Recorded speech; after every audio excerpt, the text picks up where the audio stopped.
All right, we're ready to begin.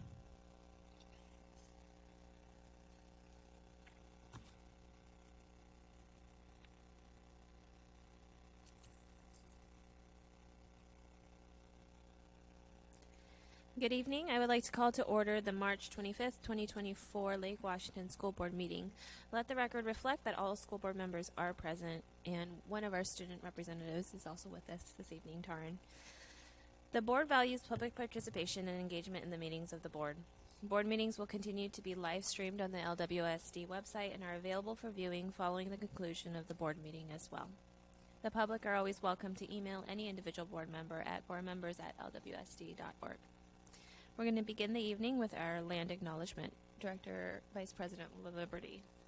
The Board of Directors of Lake Washington School District acknowledges that our district is on the indigenous land of the Coast Salish peoples, who have reserved treaty rights on this land, including the Duwamish and the Snoqualmie Indian tribe. We thank these caretakers of this land who have lived here since time immemorial. We commit to continue collaborating with our Native community to teach the indigenous history of this land and these local tribes to all children of the district.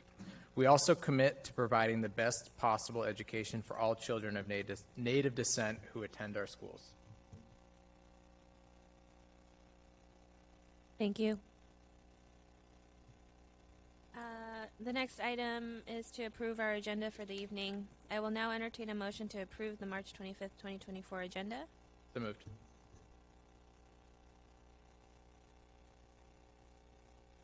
It has been moved by Director Liberty and seconded by Director Yoakum to approve the agenda as presented. All those in favor, please signify by voting aye. Aye. Aye. All those opposed? Hearing none, the motion carries. The first item on our agenda this evening is a recognition of School Library Month. Director Guthrie, will you please read our proclamation? Certainly. Whereas school libraries provide materials for teachers and students that will encourage growth and knowledge. Whereas the school library media specialist role is to provide the leadership and expertise necessary to ensure that the library program is an integral part of the instructional program of the school. And whereas school libraries provide materials to meet individual needs, varied interests, abilities, socioeconomic backgrounds, and maturity levels of the students served. And whereas school libraries provide materials that reflect the ideas and beliefs of religious, social, political, historical, and ethnic groups and their contributions to the American and world heritage and culture. And whereas the school library contributes to the individual growth and development of all students while fostering both excellence and equity in education. Therefore, we, the members of the Lake Washington School District Board of Directors, do hereby proclaim the month of April 2024 as School Library Month in Lake Washington School District. Thank you. The next item on our agenda this evening will be public comment. The Board of Directors of Lake Washington School District welcomes the public to the business meetings of the board and encourages community engagement. The board dedicates 30 minutes to hear from the public during the public comment period of the meeting. Participants should not expect a response from the board at the end of their comments, as we dedicate this time to listening to your voice, and we would like to get as many members of the public an opportunity to speak as the time allows. Members of the public can sign up to participate on the district website at lwsd.org/board/public comments. Sign up closes at noon on the day of the board meeting, and comments will be offered in the order of sign up. If you've signed up to speak but are not able to attend the meeting, you may designate another person to speak in your place by sending an email to publiccomment@lwsd.org before noon on the day of the meeting. If the original speaker is not present at the board meeting and has not notified LWSD of a replacement in writing by the deadline, the board will move to the next speaker. Substitutions at the meeting will not be accommodated. So for this evening, public comment will now begin at 7:05 p.m. And the first person that we have signed up is Keegan Henderson. No Keegan? Okay. The second is Lahala.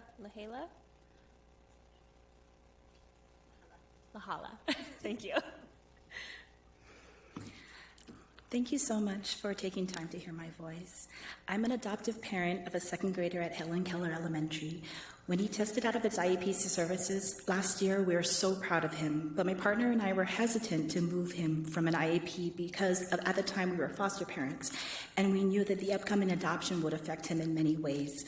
We were then told that if our son shows a regression and struggles in the new school year, that we can always have him reassessed. In this current school year, our son has had many violent outbursts and emotional explosions. As his dysregulation in school grew, we requested a reevaluation. The admin suggested that we try 504 accommodations, which my husband and I agreed to, but when there was no improvement, we asked if we could still have the reassessment. She said that students do not typically move back from 504 to IEP, and I was told in 3 different conversations that IEPs are more for students with learning disabilities and not for social emotional needs. I know this to be false because both of my children have had social emotional goals in their IEPs. She wrote in an email that parents and teachers are not able to make a referral for an IEP evaluations when I continue to follow up with IEP requests after being ignored. This is an example of how the admin uses confusing language to achieve her goals. My son has 2 diagnoses, and we've gotten reports of outbursts over 40 times this year, many of which required admin intervention. Recess plans and separation plans were changed multiple times without us being aware of it until another incident was reported, and we were informed that he broke a rule that we didn't even know existed. The rest of my son's school team also could not keep track of the changes to the recess rules because they were all decisions made by the admin. I'm not sure how an 8-year-old is supposed to keep track of that. Because we asked about social groups, the admin did offer my son to participate in a special education social group. However, we found out later that he technically should not be in this group because he does not have an IEP, but it would be honored because it was offered to us. Through all this, the admin still resisted our request for an IEP reassessment.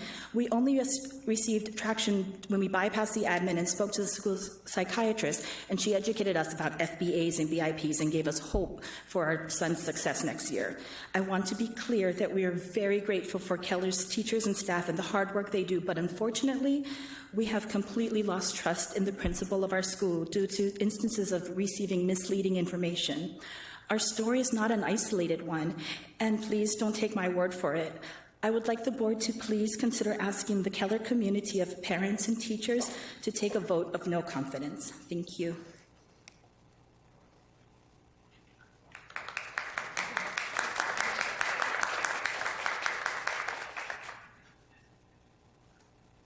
All right, the next person we have signed up is Heather Colum.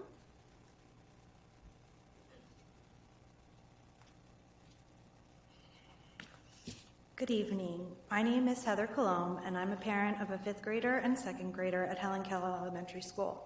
I'm here tonight to share my frustration with the lack of support that our community has received from district leadership regarding community concerns about the current climate in our school.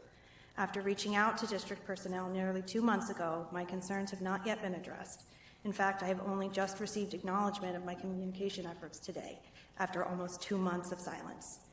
Almost daily, I hear from members of our school community about the erosion of school culture and destruction of the community we once enjoyed. I hear from parents in both our special ed and general education communities about mismanagement, lack of communication, obfuscation of services, and lack of consistent support for students. I hear from staff about the culture of secrecy and toxic environment where many feel retaliation and retribution. I understand that the board does not entertain comments about staff and personnel during these meetings. However, where can parents turn when allegations of racism and discrimination, a failure to follow 504 and IEP plans, an egregious lack of communication, degradation of school culture and community, creation of a toxic work environment, professional retaliation, and frequent deceit and manipulation are met with silence? The tension and discontent are palpable in our school, and real harm is being done to students and teachers under this reckless leadership. Staff are not informed about recess plans which impact their students. Girls who report physical violence are labeled as tattletales. Parents are provided with redacted information regarding incidents of violence at recess, with conflicting reports shared with each family. Students are subjected to shame, isolation, and obvious preferential and deferential treatment. I first brought these concerns to the attention of district leadership in June of 2023. Unfortunately, things have not improved for our community and have in many ways worsened. I have personally faced retaliation as a consequence of asking for help from district leadership. Families are seeking alternative options for their children's education, including homeschooling, private school, variance to other Lake Washington schools, and relocation. I have kept silent out of fear for my children's well-being, which is a terrible position for a mother. However, the number of families suffering has become too great. I can no longer sit quietly and wait. Our community needs meaningful support, and we need it now. I'm asking for this board to consider calling for a vote of no confidence. Thank you.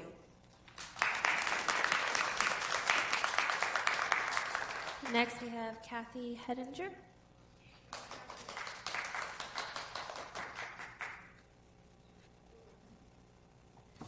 Good evening. My name is Kathy Hettinger, and I'm a proud parent, community, and also staff member of the Lake Washington School District. As a member of the Kirkland Community and Youth Team Manager of the Lake Washington Lacrosse Club, I come before you today to address a pressing concern regarding athletic field use in our area, particularly for club sports like ours. Firstly, I would like to commend our district for its commitment to positive change, as exemplified by the recent enhancements to the middle school athletic model.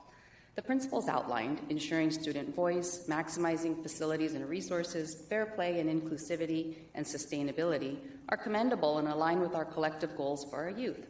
I'm excited to see it unfold for the 2024 school year. However, while progress is being made in certain areas, we still face significant challenges, particularly in terms of field availability. As a second-tier program under the City of Kirkland's athletic field use policy, our lacrosse club, which serves students from schools feeding into Lake Washington High School, competes with numerous other programs for access to fields. The demand is overwhelming, with 38 local programs vying for just one newly remodeled 132nd Square Park athletic field. Moreover, the condition of our middle school fields leaves much to be desired. None of the 8 comprehensive middle school fields are adequate for sustained use. They present safety hazards, to say the least.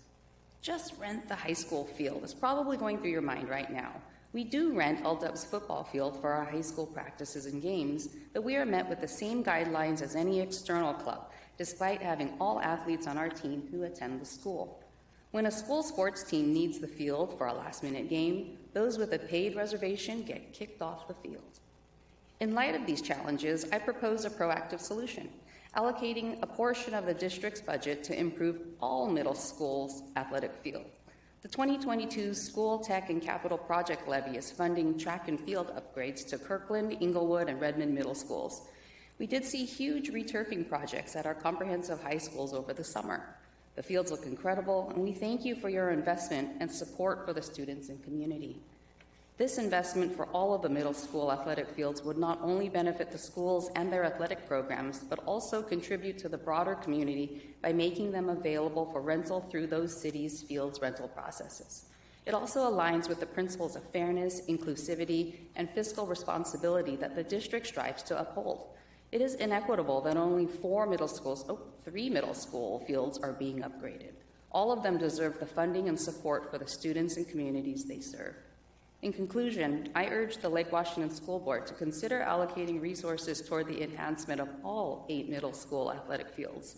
Let us seize this opportunity to invest in the well-being of our students and the vibrancy of our community. Thank you for your time and consideration.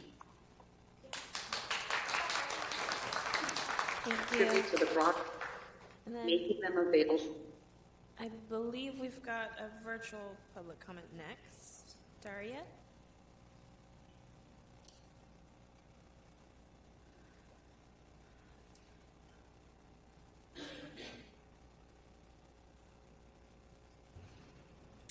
Daria, we're ready for you when you want to unmute and turn your camera on. All right. Can you hear me? We can. Awesome. My name's Daria Mazandrani. Thank you for hearing me out. I wanted to encourage the board to make lacrosse a school-sanctioned sport. Lacrosse is not only a fun and exciting game, but also a great way to teach kids important values and skills that will help them in life. By playing lacrosse, kids learn teamwork, respect, sportsmanship, discipline, and perseverance. A great example of this is a tradition at the end of each game where members of each team recognize players on the opposing team for something positive they demonstrated during the game. In addition, They also develop their physical and mental abilities, such as coordination, agility, speed, and strategy. Lacrosse is a sport that can benefit kids of all backgrounds, abilities, and interests. My son started later than many of his teammates, but he has been welcomed and included as if he was there from the start. Outside of making the sport more accessible and visible, school support of the program provides the necessary facilities and staff for the students who want to participate. My eldest plays high school basketball, and the access to courts, weight rooms, and athletic trainers provides advantages that should be expanded to the game of lacrosse. This will give more of our children the opportunity to participate in the sport. A sport which is present at all of the Ivy League schools and many of the top-ranked universities across the country, providing student athletes a leg up on admissions, which I would like to say Lake Washington schools can participate in. I hope you can see that lacrosse is more than just a game. It is a learning experience that can shape the character and future of the kids who play it.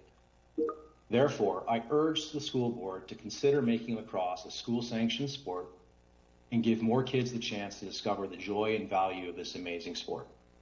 Thank you for your attention and support. Thank you. Next, we have Tucker Andrews.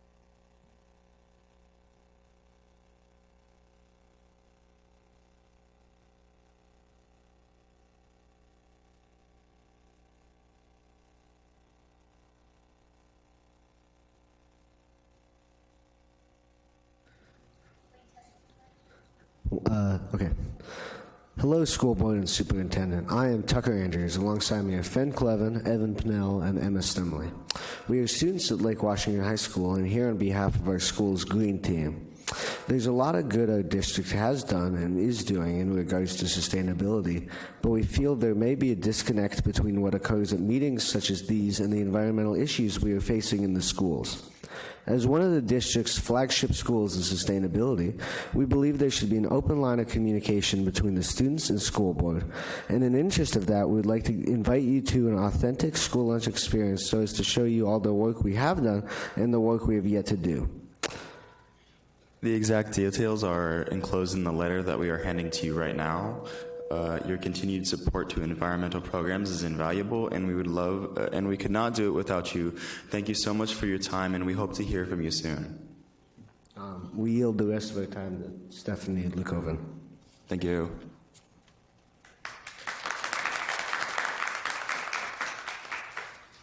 Next, we have Stephanie Lekoven. And I know I can't get the rest of his time. It's okay. We have some props. Can you just start after I set up the props? Please. It'll be quick.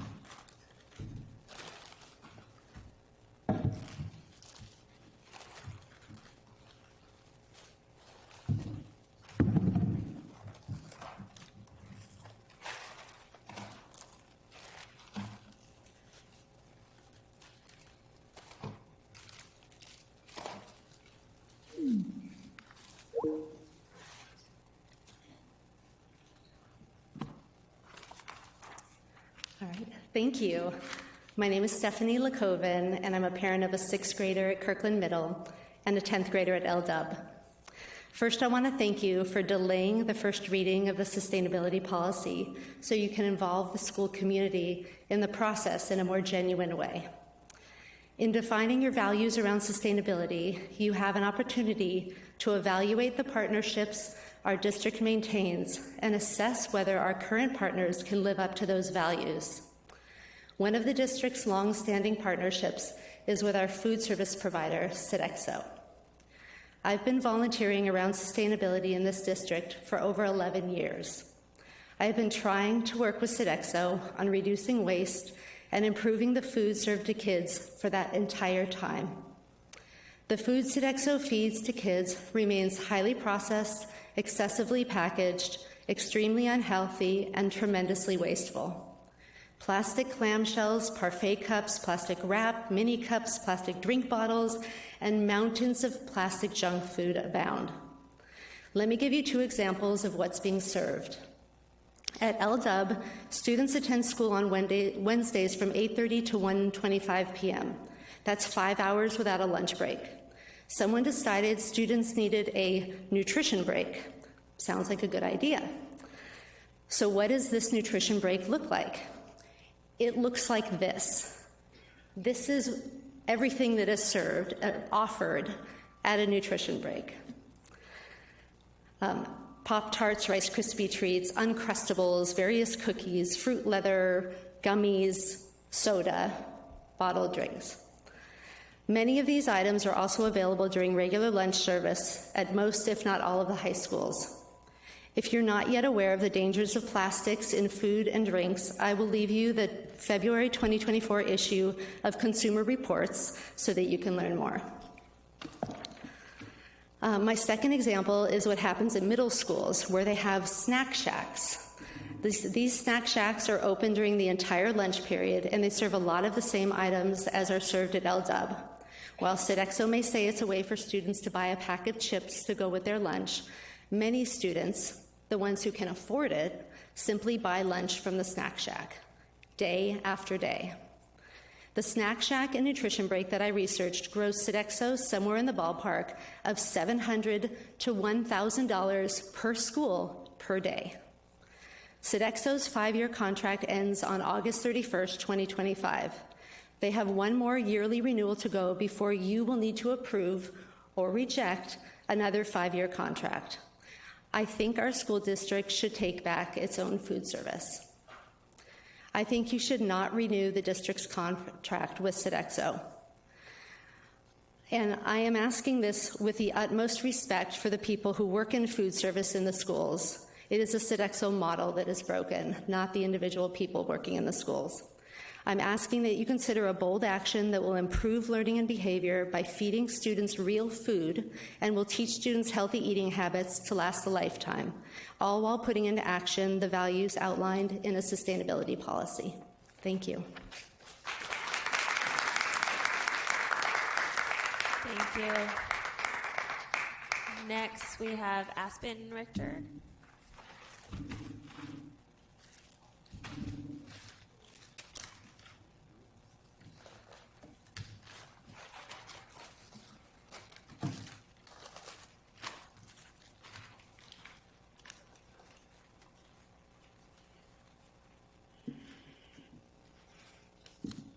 Okay. My name is Aspen Richter, and I am a parent at Evergreen Middle School. At the last board meeting, I gave a comment about transportation in our district. Included in that comment was that a student was almost hit on a bike at one of the Evergreen and Dickinson school entrances. This is not the only time it has happened, but it's the most recent time. Something needs to be done before someone gets seriously hurt on this section of road. And I wish I was exaggerating that there's a serious danger, but I personally know 3 people outside of Lake Washington School District, one of them a high school student, who have been hit and injured by cars while walking or biking. Distracted drivers in cars are a danger to our students, especially when there are no safe sidewalks or other infrastructure. Well-designed street infrastructure automatically slows cars down and makes them pay attention more, while also giving pedestrian places of refuge, bike riders ramps down to and back up from sidewalks and roads. And unfortunately, Evergreen and Dickinson don't have those. In your written comments emailed to you tonight, there was a long document which includes images of all the district's elementary and middle schools, to the best of my ability. They show that Evergreen and Dickinson are almost the only schools in the district that don't have sidewalks and crosswalks.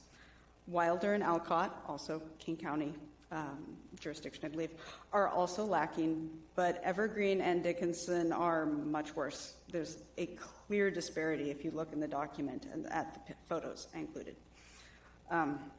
So my ask is, while updating the Evergreen parking lot this summer, to please make some basic improvements to sidewalks, add curb cuts, so bikes don't just fall off the edge or hit a curb that they can't go back up onto, add proper crosswalks.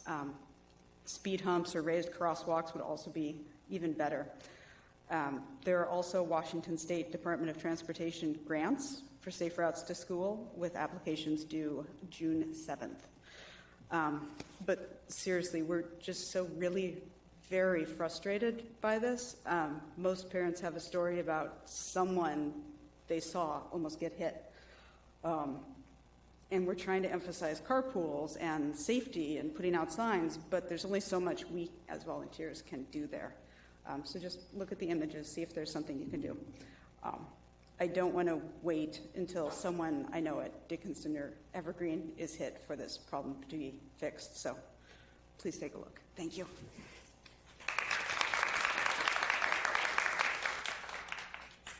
And the last person we have signed up this evening is Marie-Therese Schombeck.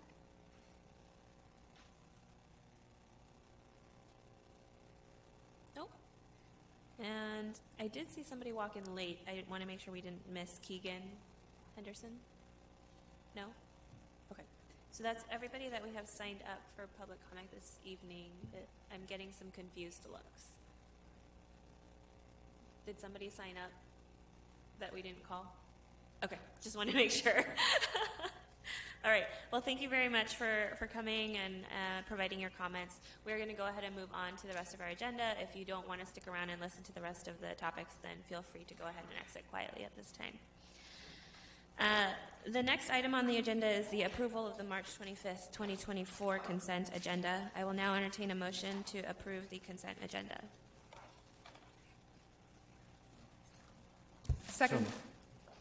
It has been moved by Director Stewart and seconded by Director Guthrie. Superintendent Holman, will you please poll the board? Yes. Director Guthrie? Yes. Director Yoakum? Yes. Director Stewart? Yes. Vice President LaLiberty? Yes. And President Choi? Yes, motion carries. Superintendent Holman, will you please summarize the donations this evening? In the board's packet tonight, you have donations totaling over $14,000 from private sources. Those private sources, one being the Finn Hill Neighborhood Alliance, the other the Juanita Booster Club. And so just want to express our appreciation to both of those, one for supporting our playgrounds, the other for supporting athletics. Thank you. The first item on our non-consent agenda this evening is redirecting of 2022 construction levy proceeds and matching funds. Dr. Holman. And as Deputy Superintendent Scott Beebe and Associate Superintendent Barbara Posthumus come and get their presentation set up, I just wanted to provide the board with some opening comments about the resolution that you have in front of you tonight. So tonight the board is receiving Resolution 2365 with proposed action at the April 15, 2024 meeting. This resolution is specific to two bodies of responsibility. One component of action, which is to authorize the redirecting of levy funds for Eastlake High School and Redmond High School capacity as referenced in the 2022 capital construction levy away from Site 59 to classroom additions and core space modifications at both Eastlake and Redmond High Schools. The presentation this evening will provide more detail and context for this recommendation. The second component of action is related to the long-term planning for high school enrollment in the Lake Washington School District. The board has responsibility for students attending school today, but is also charged with considerations of future students, the long-term viability of the Lake Washington School District from all aspects. The board is also the fiduciary of the community's bond and levy funds, which they entrust us with and expect us to spend in the most effective ways to meet our goals for student learning, student experience, and community benefit. Since 2010, Lake Washington School District has grown by 25%, or 6,016 students, or 460 students annually. During this time, the district has passed one bond measure and 3 capital construction levies to manage this significant and rapid growth. As the board knows, the failure of multiple bond measures put our district behind schedule in providing appropriate classroom capacity, which led to a number of responses. First, 162 portable classrooms now reside on our school campuses. 2, the significant reduction of the standard of service at all levels of schooling. And 3, both micro and macro reboundary processes to use all available classroom space at our schools. Additionally, during this time period, the district employed 2 distinct strategies to manage high school enrollment. First was high school additions. Both Eastlake and Redmond received a classroom addition in 2012, and Lake Washington most recently, 2021. Additionally, two choice schools and programs opened during this time: Cambridge, opening in 2010, and Tesla STEM High School in 2012. There was a distinct choice not to add a fifth comprehensive high school, primarily due to the lack of appropriate available land in a location that made sense for the proximity of students. In 2021, the district purchased 25 acres in East Redmond at the base of Union Hill. This location would allow the district to offer a fifth comprehensive high school in a location that makes sense for the proximity of students. The district has been in a capacity deficit mindset for over a decade. Given the current projections, we have the time to evaluate educational programs and expected comprehensive high school size in order to make a long-term decision for future generations. What we know is the additions we are proposing tonight are desperately needed to support today's students. We also know that any additional space we add to our high schools, even if we were to open a fifth comprehensive high school, would only cause these schools to operate with enrollment capacity ratio we expect for our schools. These additions only help to mask a significant challenge they face today, while the educational programming for students does require a long-term plan. Part of the action the board will be asked to take on April 15 is the commission of a study of a fifth comprehensive high school, as well as other available options such as adding choice schools, district rebounding of high school enrollment, or the status quo, which is to do nothing. Our community expects and deserves excellence for the students and youth of this community. I appreciate the time and effort that's gone into answering the board's questions regarding this resolution and the situation that we're in. I'll hand it off to you, Barbara, to lead us through the presentation. Thank you very much. Okay, tonight's presentation relates to our 2022 construction levy, a redirect recommendation. Our Building Excellence Plan, Phase 1, led with assumptions around capacity needs and enrollment that were changed. Do you want me to pause until it's on the screen? There we go. Our Building Excellence Plan, Phase 1, led with assumptions around capacity needs and enrollment that were changed and impacted by the pandemic. As the board knows, we've brought to you redirection of funds, and we're doing that in order to be responsible to our current situation and emerging needs. So a reminder of what the 2022 construction levy funded. We originally, it was capacity for 550 elementary students in the Redmond area.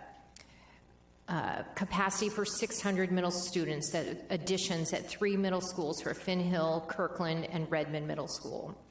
And then additional high school capacity for 1,200 more students. And finally, acquisition of property for future schools.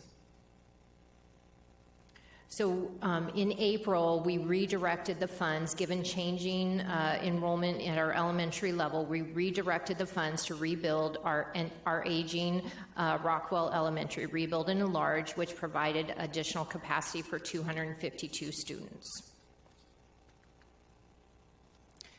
So this is, again, a list of the $295 million levy, of what those funded, and the Building Excellence Phase 1 plan is called Phase 1 because it was part of a multi-phase Building Excellence plan, which we have, again, shared updates to the phasing and updated that plan with the board in prior study sessions.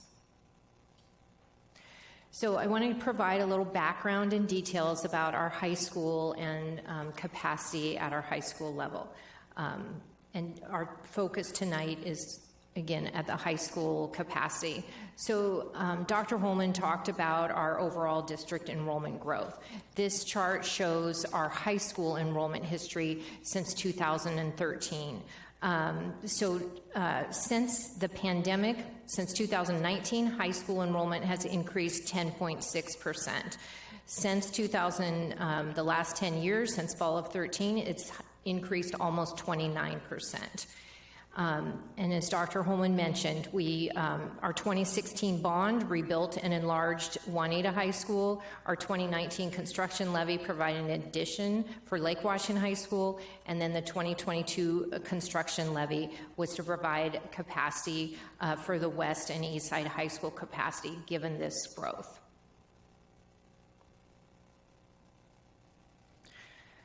So some history, when we went to the voters with our February 22 construction levy that included funds to build 600 student capacity buildings on both the west side and east side. At the time of planning, the locations had not been determined.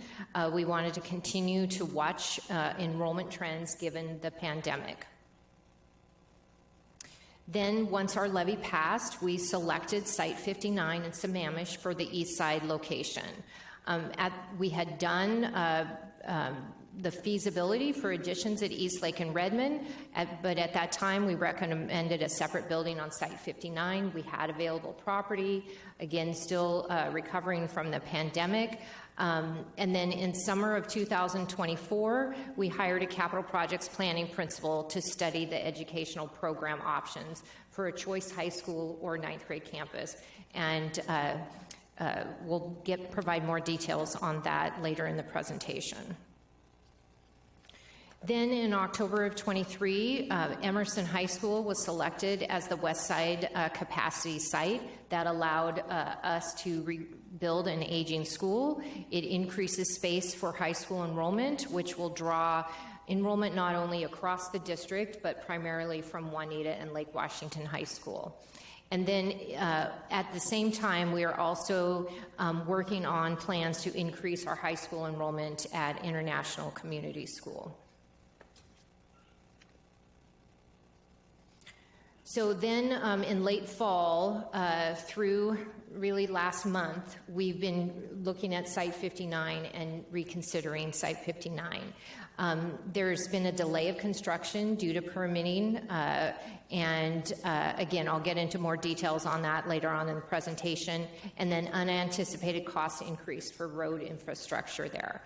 So we are here tonight, that brings us here tonight with the recommendation to provide that east side capacity through additions at Eastlake and Redmond High School. So this chart just provides just our current enrollment right now for our 4 comprehensive high schools, Tesla STEM, ICS, and note the enrollment at ICS right now, that's our high school only. ICS is a grade 6 through 12 school, so they serve approximately 440 students total. And then our Emerson campus is 67 students. So a total of 8,834 high school students served right now. And that's Emerson High School. Yes. Okay. All right. So just walking through also some background on both Eastlake and Redmond High School and the changes that they've gone through since they were built. Eastlake High School was opened our fourth comprehensive high school in 1993. At the time it served grades 10 through 12. The capacity was around 700 students. In 2012, we reconfigured to K5, 6, 8, 9, 12, and so we provided additions at Eastlake High School and served grades 9 through 12 there. And we also at the time expanded their course space, providing a new auxiliary gym and commons.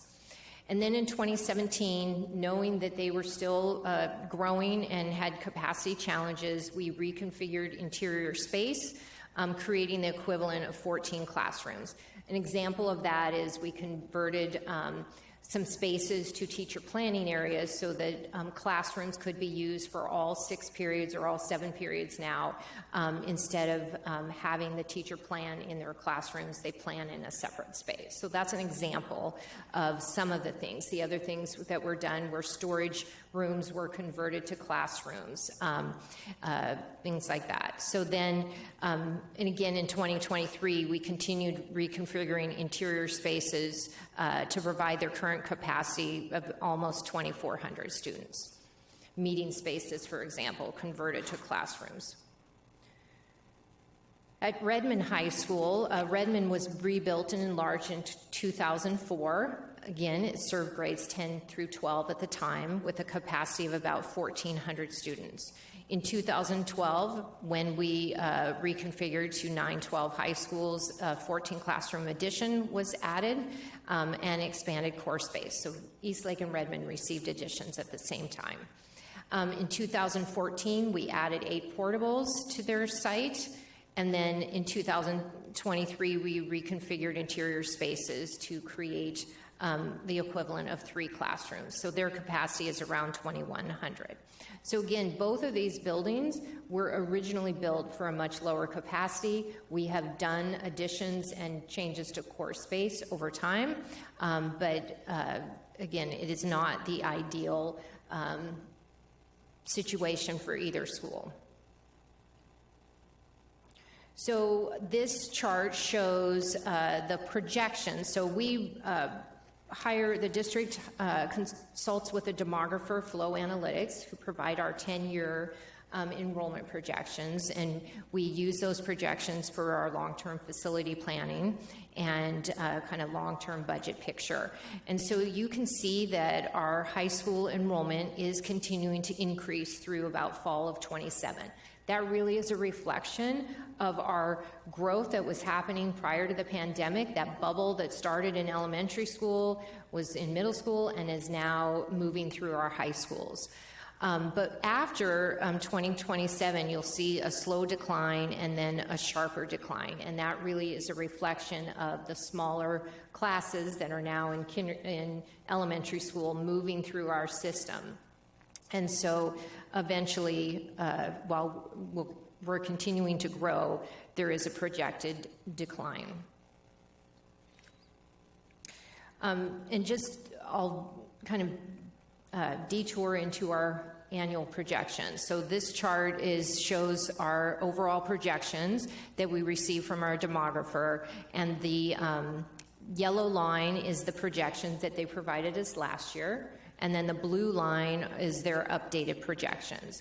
So you can see that the first, 5 or so years of the projections are fairly consistent. And but last year's projections, and then after fall of 28, the projections last year were kind of showing kind of stable and slightly increasing. This year, the projections are, declining more, and really so 2,000 student loss over the 10-year period. And we know that shorter term is easier to predict, long term is harder to predict.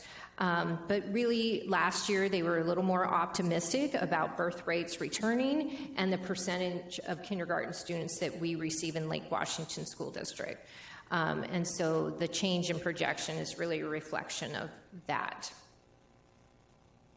And I'm going to go through kind of the challenges with our enrollment projections. We as a district, prior to the pandemic, we grew about 33% since 2010, and we've now, stabilized, and we're slightly, declining enrollment. So some factors in our enrollment projections. So births have declined each year since 2016. We track both King County and Lake Washington, and births within Lake Washington School District. Our births within our district have declined at a higher rate than in King County. And so that's really affected our enrollment starting in 21 through 27. And we're not seeing births return to pre-pandemic levels. In kindergarten, we also have not only is kindergarten lower due to the lower births, but we also have a lower percentage of our kindergarten students enrolling in school. It used to be in the 90% of births, and now it's around 82-83%. So and then housing. Again, during our period of high growth, the majority of the housing developments were single-family housing. And right now, our cities, in order to accommodate the growth that's required with the King County in our county is they are building multifamily housing. So they're building, the majority of future developments is multifamily, and that generates less students. So a 100-unit multi-apartment complex generates about 7 students for our district. 100 single-family homes generates about 60 students. So that's the big difference there. And then our trends. We are continuing, the pandemic kind of stopped our trend data, and we now have to develop new trends, and they're not clear right now. So we're continuing to make adjustments year after year because of the, there's not consistency of what's happening with our trend data. I'm going to turn it over to Deputy Superintendent Scott Beebe, and he's going to talk about high school size. I'm not sure how I became the high school size guy, but I am. In part because I was doing a lot of reading when we were in the study session last weekend around what's the optimal size of a high school. And in some previous experience, I was in a district where we were sort of struggling with the same question as well. So those are the 2 questions I attempted to answer in doing some research. A lot of the research around this is old. It's from the late 90s and really was the precursor to the small schools movement in the 2000s. And then a body of research came out sort of around the time that Gates Foundation started pulling money out of the small school movements around the complexity of any one thing being the driver for school quality, and school size was one of those things. And because you knew I was going to get a plug in for my ducks, this is Eleanor Roosevelt High School in Northern California, and it is a high school of 4,580 kids. One of my ducks is named Eleanor Roosevelt, by the way. It has a 98% graduation rate, 4-year on-time grad rate, and a 58% free and reduced rate. And so I just thought it was interesting as I looked just at that issue of size. The largest high school in the country is actually in New York City. I was telling Dr. Holman today, has over 8,000 students. It's a choice high school in the Bronx. And it's one of the highest achieving high schools in the state of New York, and I believe competitive across the country as well, which I did not know there was a high school of over 8,000 kids in the United States, but there's a lot of them in Texas also. I don't know if it has anything to do with sports, but there's some really large high schools in Texas. So I just pulled a couple of quotes to just show the sort of conflicting research around school size. This particular study looked at school size and came up with an optimal size of between 600 and 900 students. And up to 2,100 students, they didn't note any particular difference in achievement rates. And then as the schools got higher, they started to see some impact on achievement. The next, and I put the citation in there in case you want to find it. I had to buy it. It was Sage Publications and I didn't have rights to it. But this one was really interesting. It started out looking at elementary schools and then noticed no bearing on student achievement there. And then looked at high school level, and what they found, and this was sort of a meta-analysis, they looked at the research around smaller high schools and larger high schools. They found that larger high schools tended to perform better when you accounted for the numbers of schools in each of those categories. There's a lot of small high schools that are sitting at both ends, same with large high schools. So this one was completely conflicting with the one prior to that. And this was a little newer than the previous one. So we pulled a little bit of data. And I was up sort of obscenely late last night because I made a giant spreadsheet. Lisa, you would love it. This is just a brief comparison of surrounding school districts, the number of high schools that they have, and the size of the high schools. But I pulled the data for the entire state of Washington and pulled the grad rate, the 4-year, 5-year, 6-year, 7-year grad rate, also by demographic factor, for all of the high schools in the state of Washington for last year. And then I combined those 2 spreadsheets. So I had size of school, and it was really sort of fascinating to me. So I took like the top 20 sized high schools, and a couple of ours are in that, Eastlake and Redmond in particular, and looked at just the distribution of grad rate. I had to pick something as a measure of performance for the school. And it ranged, I didn't see any that was, there was one at 82%, and I think the state grad rate last year, four-year grad rate was 83.6%. Everything else trended above that, and our schools are certainly above that. So I don't know that it's a real blind test, legitimate study, but it is a massive spreadsheet. And it was really interesting to see that distribution of scores or of grad rates. I did not see, then I looked at the lower, well, some of them are so small that it's 10 kids in the high school, so I kind of cut those out. And I looked at that range of 600 to 900 based on that research. Same sort of distribution. Some schools were up in the 90s, other schools were down in the 80s. There were a few lower than that were sort of outliers. So we shared this, I think, in a previous study session, I believe, it might have been last weekend. And this just looks at our current comprehensive high schools and enrollment and the 10-year projection. And this is, if we did nothing, the utilization of our schools, including what Barbara talked about that I don't think we can understate or overstate, is we've carved the schools up to use storage facilities, meeting rooms. Those have been converted to classrooms. And if we did nothing, moving forward, we would still be in critical capacity in all but Juanita High School in the 10-year projections.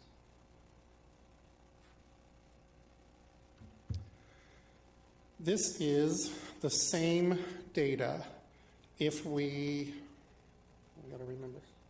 put the additions on that are part of the recommendation.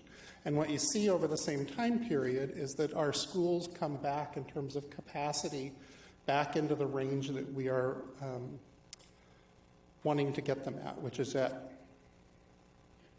capacity. I can't see the colors on the screen. At capacity, 80 to 89% utilization. That also begins to free up some of those spaces that we've previously converted to classrooms for meeting spaces, student spaces, but what they were originally intended to be, including storage.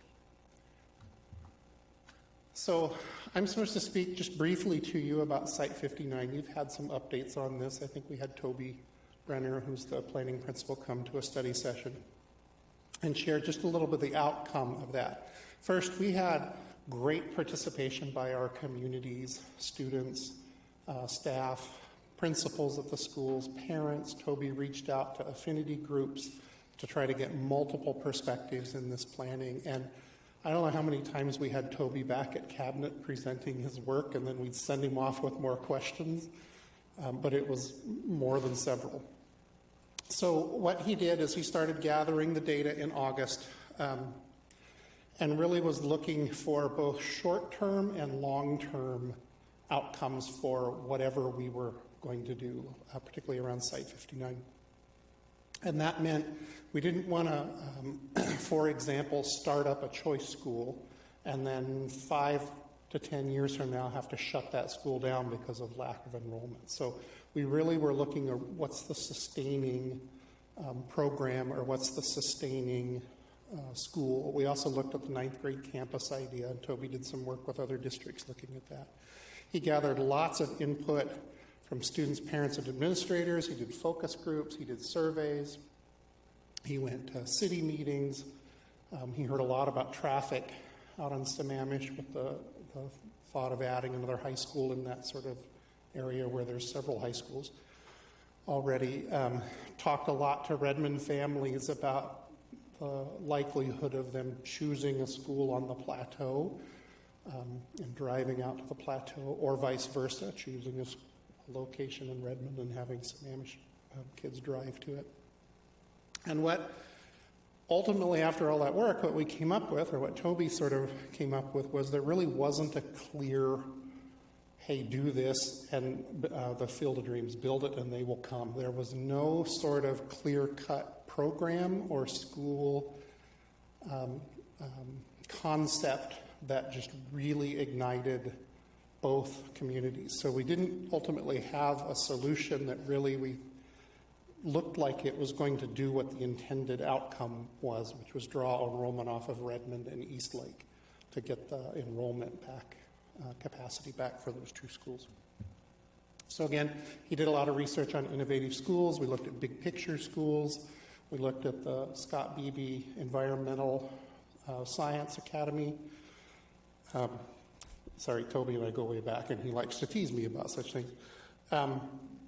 We looked at a review of a freshman campus concept and talked to other districts who either had one or have one currently, and the complexities of that. We talked a lot about staffing and how that would work, and opportunities for students to take classes outside of what would be a typical ninth grade. That's one of the complexities of having a separate campus for ninth grade. Talked a lot to both Todd and Jill, the principal of Eastlake and Redmond High School.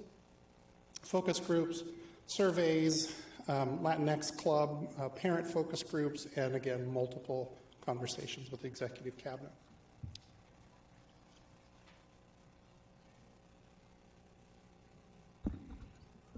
And I do want to reiterate, thank all our staff, parents, students for their engagement and providing input during the process. That, you know, all that feedback that Scott talked about with Toby. So, did we turn the lights out? Oh, okay. So I want to talk about just all the construction side of the planning for Site 59. Once the levy, the 2022 construction levy passed, our capital projects team began work, and they selected an architect and a construction contractor through the GCCM process, which is, again, a construction process that they work together to develop the final plans for the building. They work through what we call 50% schematic design. So that's when you have concepts and are able to get kind of a visual picture, and they can estimate the cost for the project. So they and then they began working with the city of Sammamish again back in November 22. So over 14 months, they've been working with the city. And our capital project teams works collaboratively with our cities, including the city of Sammamish, and they've been working with them, as I said, for over 14 months.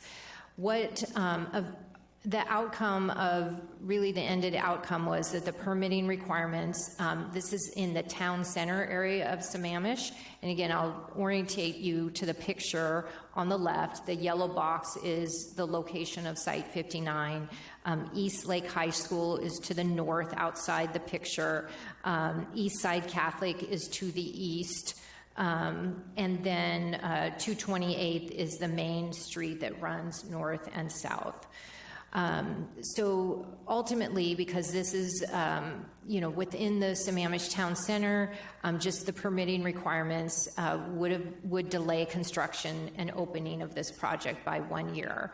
And then we also, there were unanticipated costs, requirements by the city for right-of-way improvements, which is basically road and traffic lights and infrastructure, that would have cost $14 to $15 million outside the budget that we had already planned for. We had been working, again, our capital projects team had been working with a developer who is eventually going to develop the property to the north to have some kind of a development agreement, but they aren't really improving that property for about 10 years. And then we also reached out to Eastside Catholic about accessing their private road called Crusader Way, and ultimately they declined to share access to that road. So that's kind of the construction side of Site 59. And so we discussed at the February study session kind of options that we considered for the east side capacity, and one of those options was holding on Site 59 development. additions at Redmond and Eastlake High Schools. We had already done feasibility and had kind of plans for where those additions would go.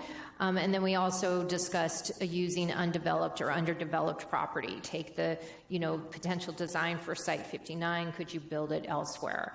But ultimately, the recommendation that you're hearing tonight is around the additions at Redmond and Eastlake High School.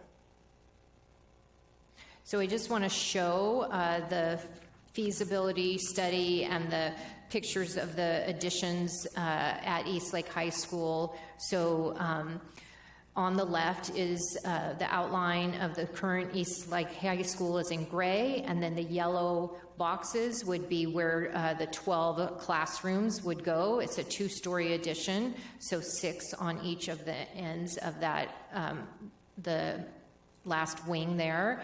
And it would add capacity of 300 students. The cost estimate for a fall of 26 opening is about $24 to $30 million. And then this picture shows the Redmond High School addition. So the gray building is the current footprint, and then at the very north of the top of the picture, the yellow and green boxes are where the addition would go. It's also a 2-story addition, 12 classrooms, added capacity for 300 students, and the cost estimate is about $31 to $36 million for a fall 26 opening. So we've talked a little bit about core space needs at each of the high schools and things that have been done in the past to convert classrooms to, or convert, storage spaces to classrooms. And we did add core space in fall of 12 when we added the other additions. When we, for the 2019 levy, when we added classrooms at our elementary schools, we also provided funds for core space. And so this is really just kind of one of the things that our capital team will do is they're going to evaluate the needs and feasibility for core modifications. This is an example of potential core modifications at Eastlake. So the areas that are circled in red, you can see in order to increase, you can imagine the more students you have in your school, the more crowded the hallways are. And so one of the things they're looking at is how do they make hallways bigger. And you can't always do that when it's surrounded by classrooms. But at Eastlake, there's the potential, they have these mezzanines that are open to below that they could fill in to make the hallways wider. So those are things they're going to be looking at, what they can do there. And then the bottom part of the picture, the circle there is where their cafeteria and commons is. Again, can they expand the commons mezzanine and reduce the opening to below to provide more space there? So again, these are just examples. The capital team will be looking at what is doable.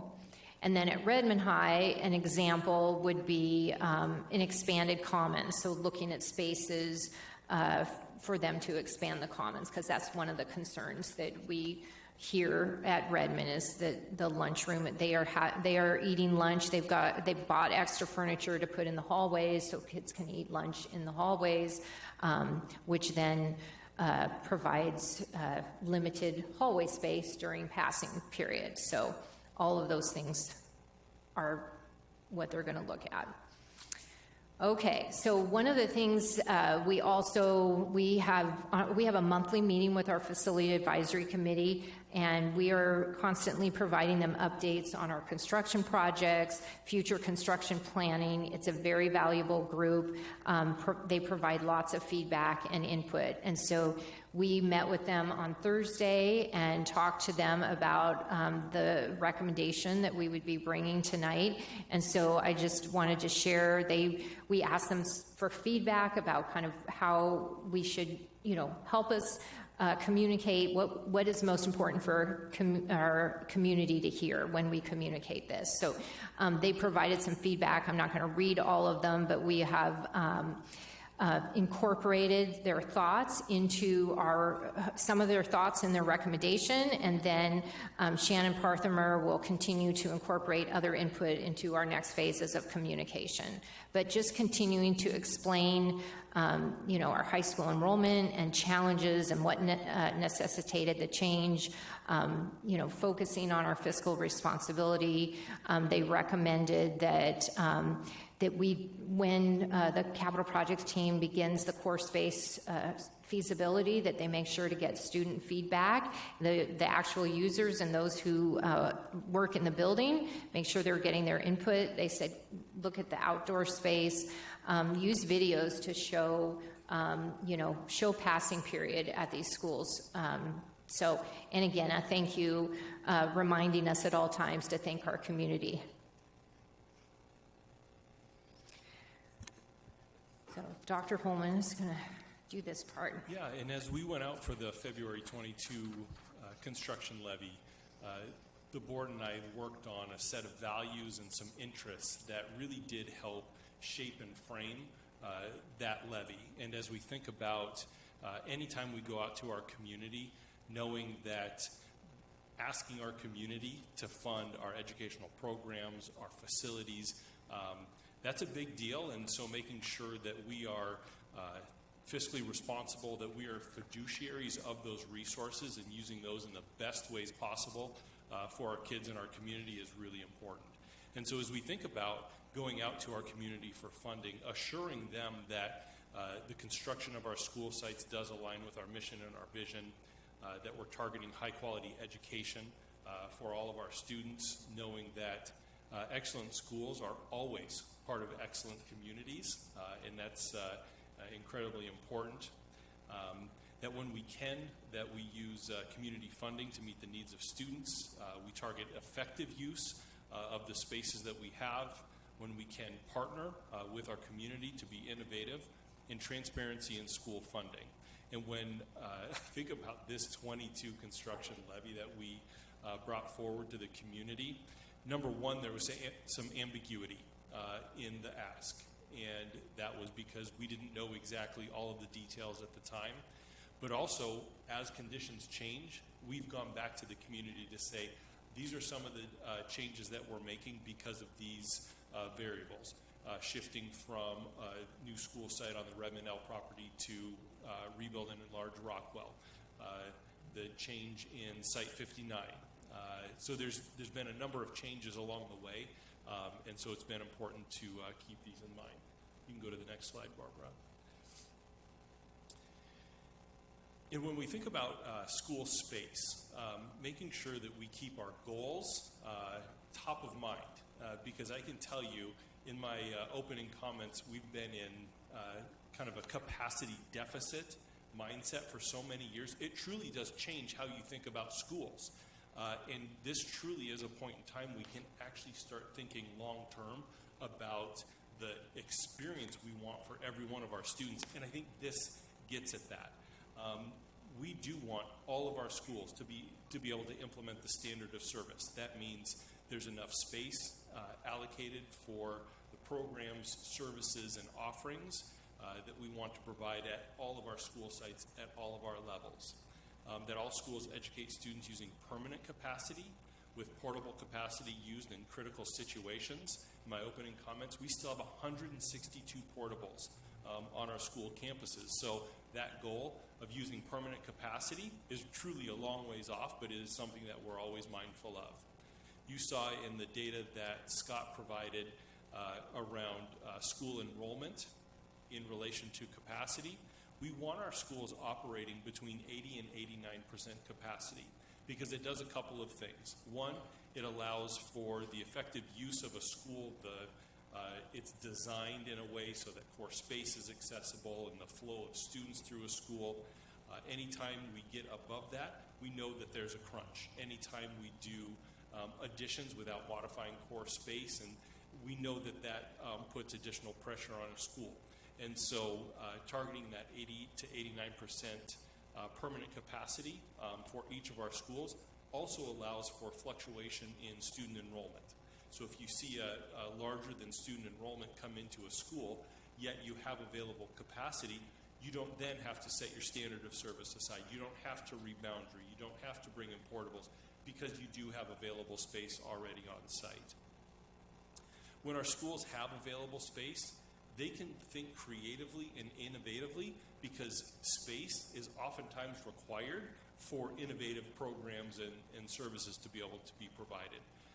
The board did a school walkthrough at Ella Baker last year, and Ella Baker has what they call a STEAM lab.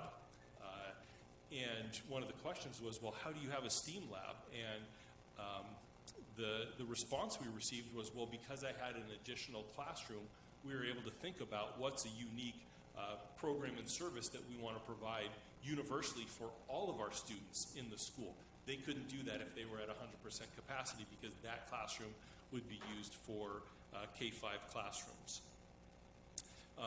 Use innovative solutions to provide school space in non-traditional sites and locations. Again, the idea of partnership with our communities and using partnerships to accomplish school and space capacity and athletic and activity goals. And so we continue to target these goals knowing that some of them feel very long-term and aspirational, but I think they're really relevant to this conversation around high school enrollment right now because the recommendation we're bringing you tonight really is a short term, knowing that using space in the long term is really important, but also that having a long-term plan and vision truly is the role of the board, thinking 10, 15 years down the road and not just about tomorrow. And so the recommendation that you have in your resolution tonight is about repurposing or redirecting the levy funds for Eastside capacity to provide up to 12 classroom addition and core space modifications at both Eastlake and Redmond High School. Second part of the recommendation is to direct the superintendent or me to prepare a study on the feasibility, engagement and community considerations, financing and implementation plan for a 5th comprehensive high school by March of 2025, so a year from now. And then the third component is to direct the superintendent to prepare a study on the alternatives to addressing high school enrollment, such as status quo or to do nothing, additional choice school options to provide enrollment relief to our comprehensive schools, or a district-wide reboundary of our comprehensive high schools to redistribute enrollment across the district. Again, all due by March 2025. Again, both short-term and long-term recommendations in this resolution.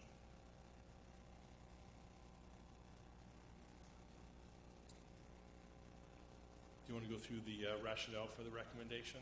Absolutely. So again, we've shared a lot of this with the board at the February 5th and March 16th study sessions, but I'll go through. Due to permitting requirements, delaying construction, and the unanticipated costs related to Site 59, we are putting that project on hold. The recommendation for providing additions will address individual capacity needs at both Eastlake and Redmond High School and to serve their current and projected student population. It provides funds for core space additions where feasible, and it may decrease overall capacity in the sense that, we'll have a 300 student addition due to the classrooms, but if we return some classrooms to storage spaces or meeting spaces, then that will be a slight reduction, but the net will increase capacity. Reduces the reliance of portables. If we do have portables at one of our high schools, Redmond High School. If we can get more students into classrooms, use those portables for, again, other spaces, then that's a good thing. Addresses capacity, the same capacity at the same or lower cost as the original Site 59 construction budget. Again, invests our levy funds in permitted infrastructure used for both the short and long term. And it does complete the projects at the same timeline. The delayed Site 59 would have opened in fall of 26. We can get these high school additions open by fall of 26 as well. So I just want to go over the financing piece of the recommendation. So just a reminder, our 2022 construction levy is a $295 million levy. The funds are provided over 6 years. We also are collecting impact fees, ongoing collection of that. So right now we've collected $19 million in impact fees. So we have a total of $314 million available to us. Right now we're estimating about $306 million for our projects. And then we are, as I mentioned, we're planning for the limited general obligation. That's really because our projects are needed sooner before the 6-year collection, we're using the LGO process to fund our additions, and that's coming to the board for authorization in the April meeting. The sale will happen in June. So our original levy finance plan, these are all the projects that we have, the middle school, the Rockwell rebuild. Again, this was the original plan we had for Site 59 was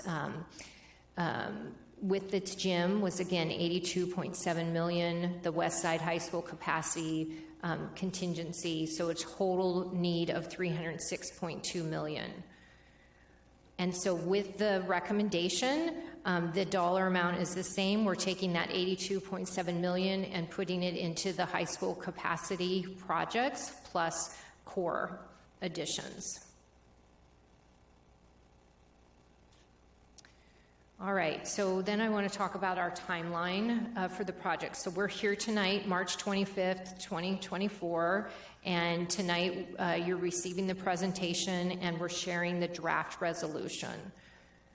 And then tomorrow we will our communications team will work on a press release and message the community and staff and then about the recommendation, and then also provide information on how they can provide comments to the board via either in writing or in person. And so at the April 15th board meeting, public comment will be available for the community, and then the board will take formal action on the recommendation. This is the very same process we used when we did the Rockwell rebuild and enlarge repurpose last March and April. And then finally, once the board takes action, then support services will implement the recommendation. And that concludes the presentation.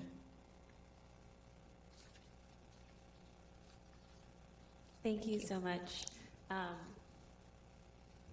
The board just came back from our extended study retreat last weekend, where this took up the bulk of our conversation, and I really appreciate all the time and effort that went into answering all of my questions.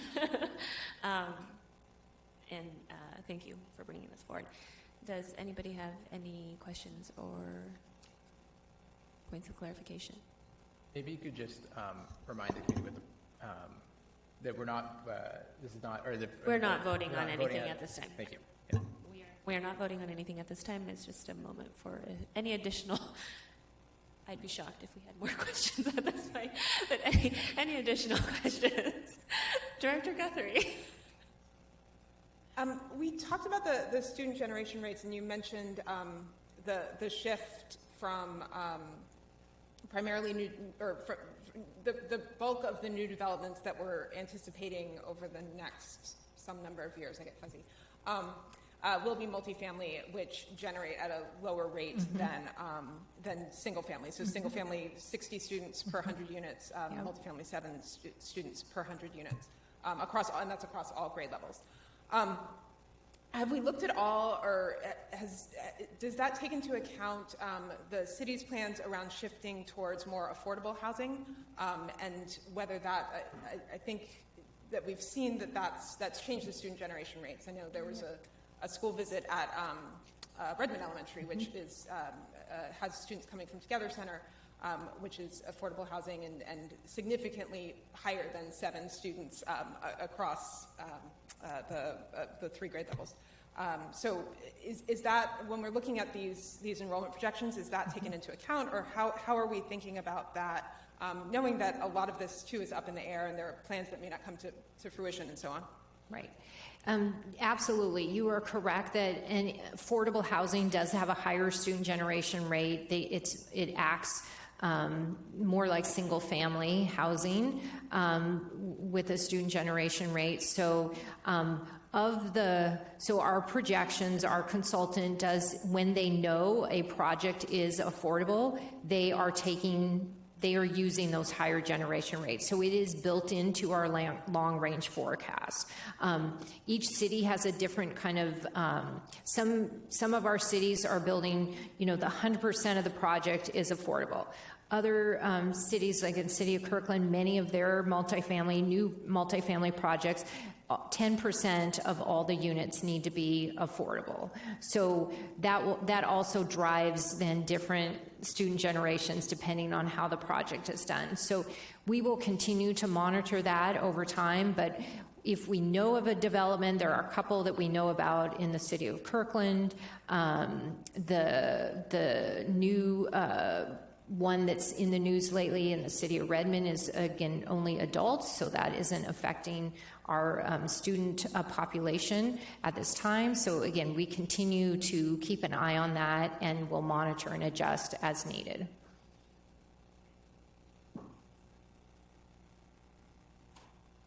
Director Yoakum. On that note, I'm not sure if that exists. Are we able to find student generation rates based on AMI?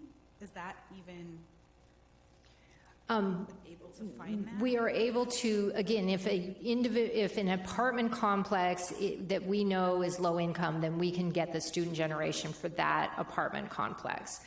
But within, we don't have information on individual residents and their income and that piece. So we don't have that information.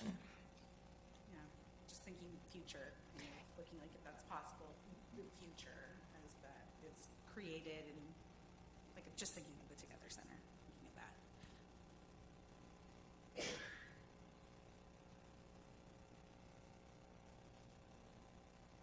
I had one follow-up question. I remember I asked, I was curious if you might have the answer. Do we know what Flow Analytics confidence levels are for their projections that are further out? We have a confidence level of 1 to 2% in the, we anticipate that most projections should be within 1 to 2%. And for a district our size, that's 300 to 600 students. Now that's in the near term. Like, for example, last year, we were 185 students over our projection, the 1-year projections.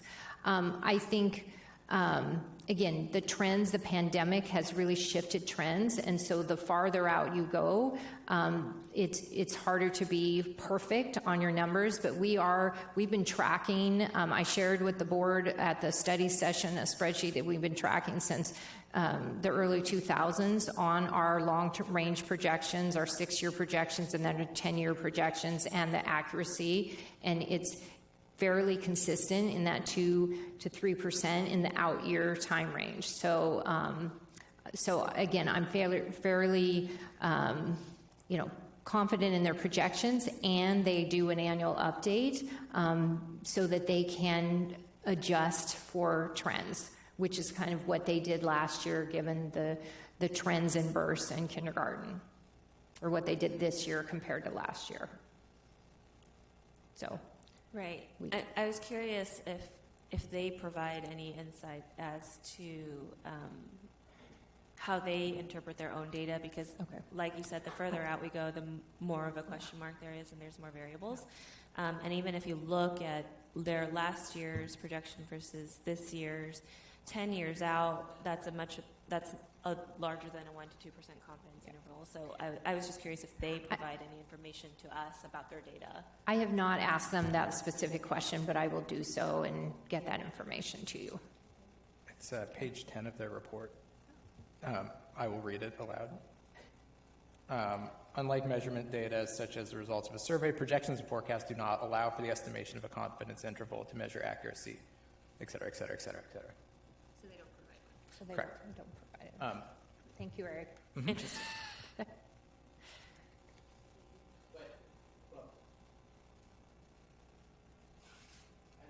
Okay, can I, Barbara, on Yes. confidence of data, I would, I think it's accurate that our, the thing that we're probably least confident about is kindergarten enrollment 10 years from now, right? Correct. We can be more confident about, because we know the students currently in the system, we can be more confident about high school enrollment further out than we can about elementary school enrollment, because we know the students that are in our system right now, and we have a general idea of how they will progress Yeah, it's through the system. Pretty consistent on the grade progression, correct?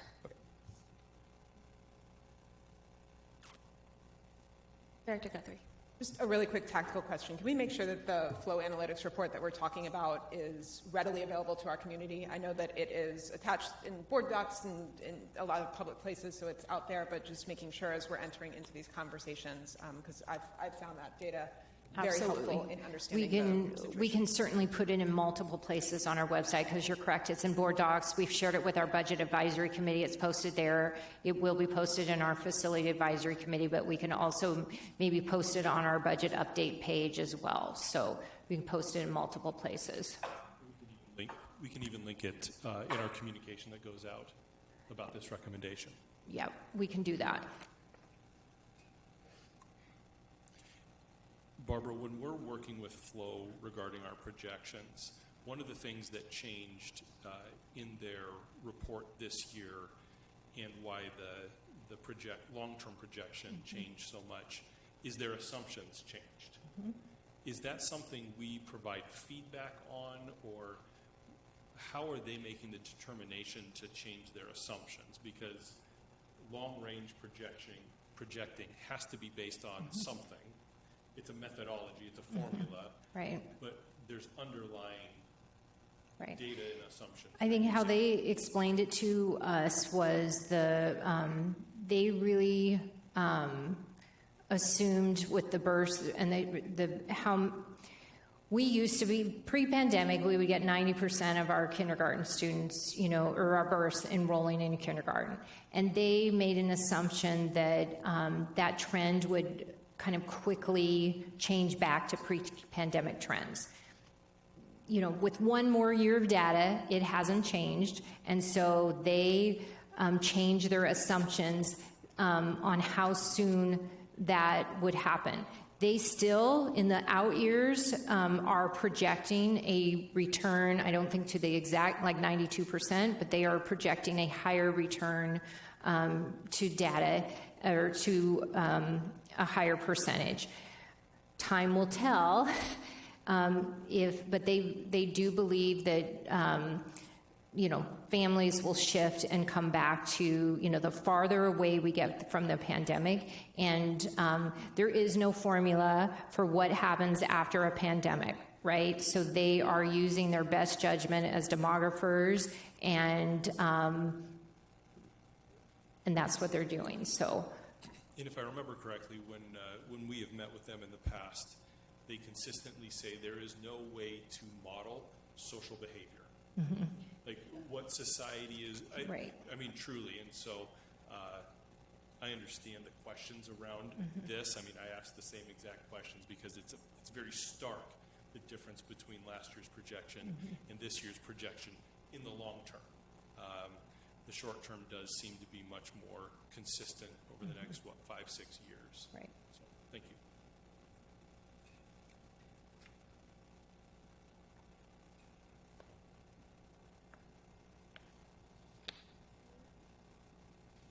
Okay. Thank you so much. Thank you.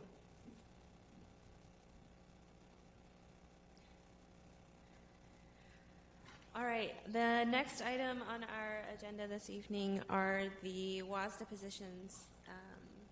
I'm going to turn this over to our Ledge Rep, Director Guthrie. Sure. Sure. So each year, WASDA, which is the Washington State School Directors Association, basically the body that we as school directors all belong to, there's 1,477 of us across the state of Washington. And WASDA maintains a catalog of positions. There's permanent positions, there's legislative positions. I think of the permanent positions as being more around stating values, consistent values that WASDA agrees to or adopts, whereas legislative positions are more around a lot around funding, a lot of the times, of how we fund those values, and allow WASDA to advocate on behalf of its membership as bills come up in the legislature. So at this time, every year, boards have the option to vote to adopt, vote to put forward proposals for potentially removing positions, adding new positions, or modifying existing positions, either permanent or legislative. The process, once a board puts forward a proposal, they come before the whole WASDA body at the General Assembly, which is, it was in September last year, sometime in the fall. And then if they're adopted, those become part of WASDA's platform. So what our board is considering tonight are proposals for 4 positions, 3 legislative positions and 1 permanent position on 3 different topics. So the first proposal is proposing revisions to an existing legislative position around climate impact mitigation assistance. This is to broaden, the position currently talks about electric vehicles or supporting through funding for electric vehicles. The position expands to be a little bit more general than just electric, to go beyond just vehicles and to also look at supporting infrastructure, supporting workforce development. So who are the drivers who will be operating these vehicles? Who are the mechanics who will be working on these vehicles so that they stay in service? So some expansions there. And also around buildings and heating systems and cooking systems, moving away from right now the current position specifies petroleum-based heating and cooking systems, and broadening that to essentially include natural gas type methane-powered infrastructure as well.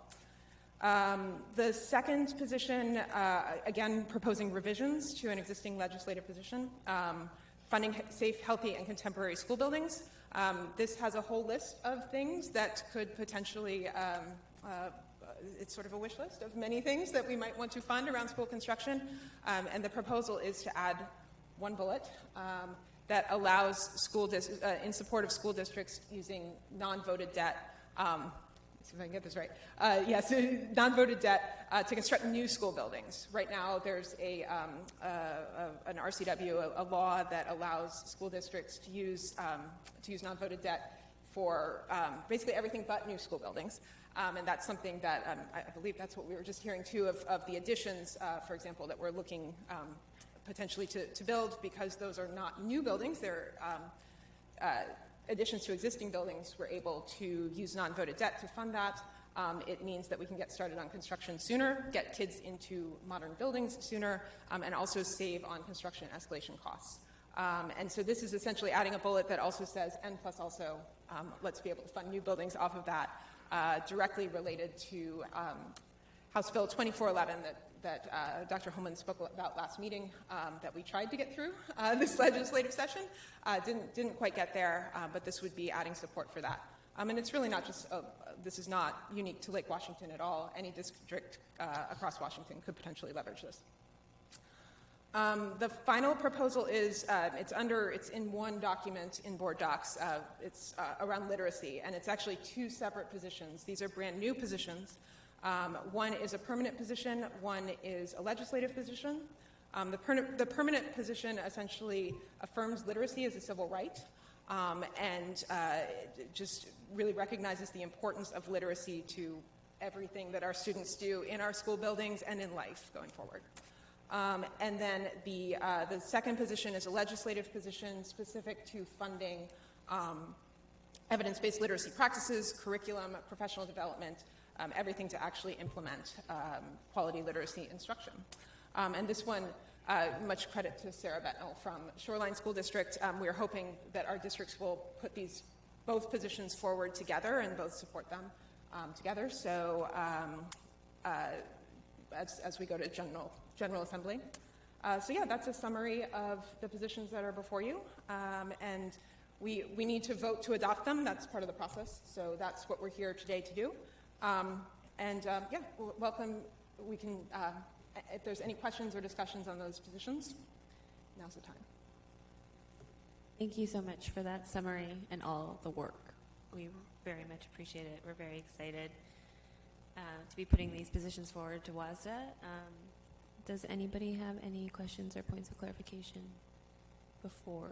Not on any of the content, just a process question on how we would, what kind of motion we would need, and would it be to I don't even know the verb that we would use.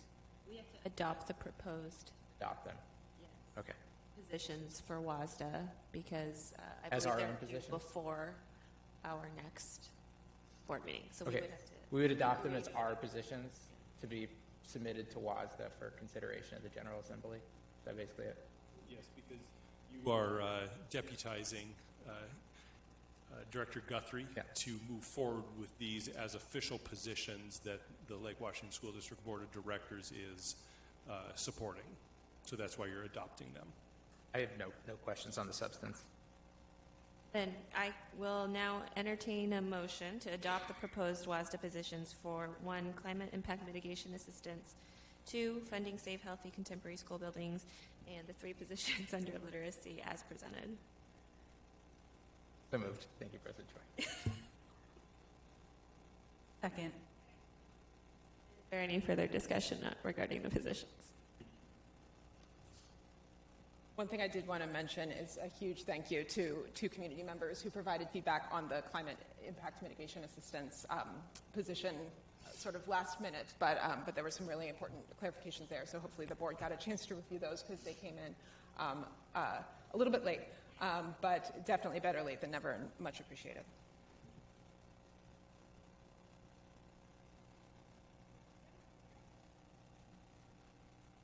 All right.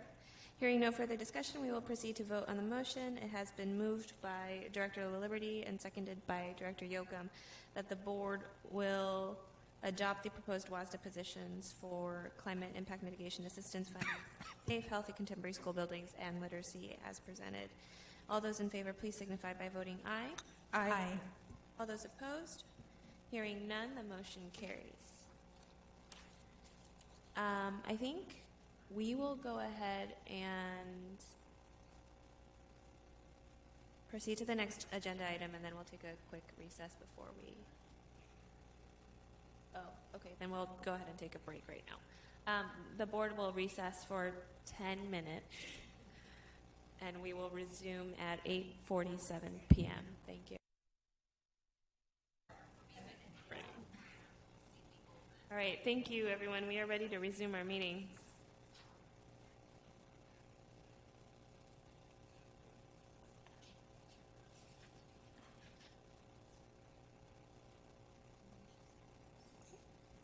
The next item on our agenda this evening is an update on the sustainability policy process that we have been undergoing.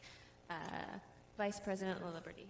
Okay, I have an update on the, wow, that is quite loud, on the past, present, and future work for OE 15.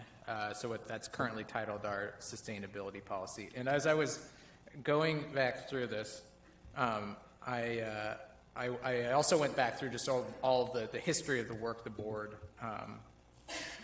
has done. I think it actually would be a good idea just to provide a holistic update for the community on all of that, where we've been, where we're at today, and sort of the plan for going forward. So the board first discussed this at the February 4, 2023 extended study session on a Saturday. Our first meeting was that we received an update from district staff and outside consultants about the district's past, current, and planned sustainability efforts, both for operations and for curriculum. The board also reviewed community feedback, which we had been receiving both in writing and public comment leading up to that. on sustainability and reviewed the board's current policies, values, and considerations for evaluating whether additional policy work was needed related to sustainability. At the May 22, 2023 study session, the board continued its discussion related to the board's values, related to sustainability, and reviewed sustainability policies from 7 different districts located both within and outside of Washington.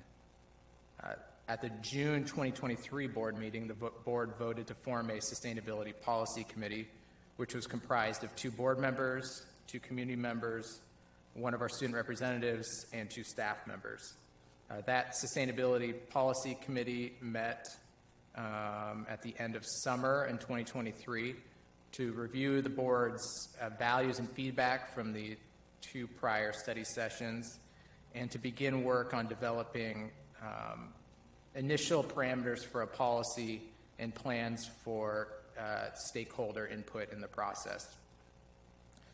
A student-led engagement meeting led by our student representatives, including Tehran, were held on September 26, 2023, both virtually and in person.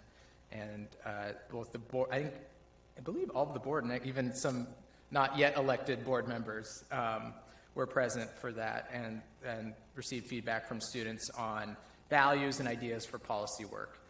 The committee met the following day on the 27th to review that input from those meetings and to provide further input and direction for the policy. The committee completed a first rough draft of the policy at the October 10, 2023, at an October 10 meeting, Sustainability Committee meeting, and that was presented to the board at the October 23, 2023 study session. At that study session, the board reviewed its prior considerations and values, discussion, and provided input on the committee's draft policy language. The board also provided recommended questions for the policy committee to explore at future stakeholder meetings. The Sustainability Policy Committee participated in further stakeholder meetings with teachers and staff on November 21st, 2023, PTSA members on December 5, 2023, and again with students on December 5, 2023. The draft policy was shared along with the board's conversation from the October 23rd, 2023 study session. On February 21st of 2024, the Sustainability Policy Committee met again, reviewed the additional stakeholder engagement, and provided input on revisions to the draft policy, and determined to send that policy to the board for review and potential action. On the 15th, so just about 2 weeks ago at our extended study session, the board provided feedback on the structure of the policy. I think it's fair to say it was a robust and spirited conversation that we had. And because I also would say that I think to a board member, the board cares deeply about this work and really wants to put its best foot forward for this, what we all know will be an initial effort at policy making. But it was requested that the board bring back the policy to the committee to better align it with the board's existing policies, while honoring the work of the committee and feedback from the community. It was also requested that Dr. Holman begin to do some work on reviewing the structure of the policy, and in anticipation of adoption of this policy in this academic year, begin some work on proposed indicators and monitoring standards, which are Dr. Holman's responsibility under our governance model. We are targeting a meeting of the Sustainability Policy Committee in the next few weeks so that Dr. Holman and his team could do some work prior to the meeting with the Policy Committee. And it remains the expectation that the board's first effort at sustainability policy will be adopted this academic year so that it can be publicly monitored next year for additional community feedback and exploration into both the policy work and the implementation of it. So we are still targeting a first reading of the policy at a board meeting in May, and the community can expect to hear further update at the April 15, 2024 meeting. What that update will be will depend on the conversation and when that conversation occurs with the Sustainability Policy Committee. Thank you for that very thorough update. If there aren't any other questions, we can move on to the next agenda item. All right. The next agenda item is first reading of OGP 3.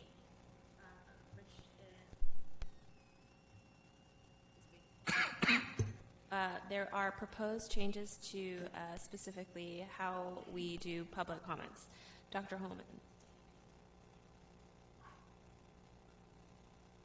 Okay, so I took the draft changes and just put them into presentation just to share the proposed changes that the board is considering at a first reading tonight. And so first change is to the public comment section of OGP 3. And the proposed change is to modify the time allocation from 3 minutes per speaker to 2 minutes per speaker, but that does not change the overall time that the board will receive public comment, which is a duration of 30 minutes. The second is about substituting, and this is the idea that someone may sign up for public comment, they may not be able to make it. The process right now is that those individuals notify by 12 o'clock the day of the board meeting for whom they would like to substitute for them. But here at the meeting, it just does not work well to have individuals substituting in real time. And so just being clear about that process. And then clarification regarding posting public comment. Right now, there's a statement in the policy that the board will post written comment such that it would be allowable essentially to a 2-minute public comment, and that the board will not post any other documents. The other change in OGP 3 is really based on the law changing. And it's the update that special meetings will now fall under the same requirements as our regular business meetings of the board regarding recordings. And so moving forward, all special meetings would need to be at a minimum audio broadcast, and for Lake Washington, we just video and audio broadcast our meetings, and that it would need to follow the same retention rules as regular business meetings. And so those are the updates to the policy that the board is considering tonight.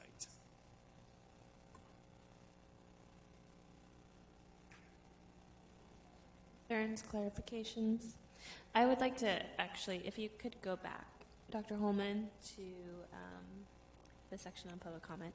So I wanted to just give a little bit of explanation about some of these changes real quickly.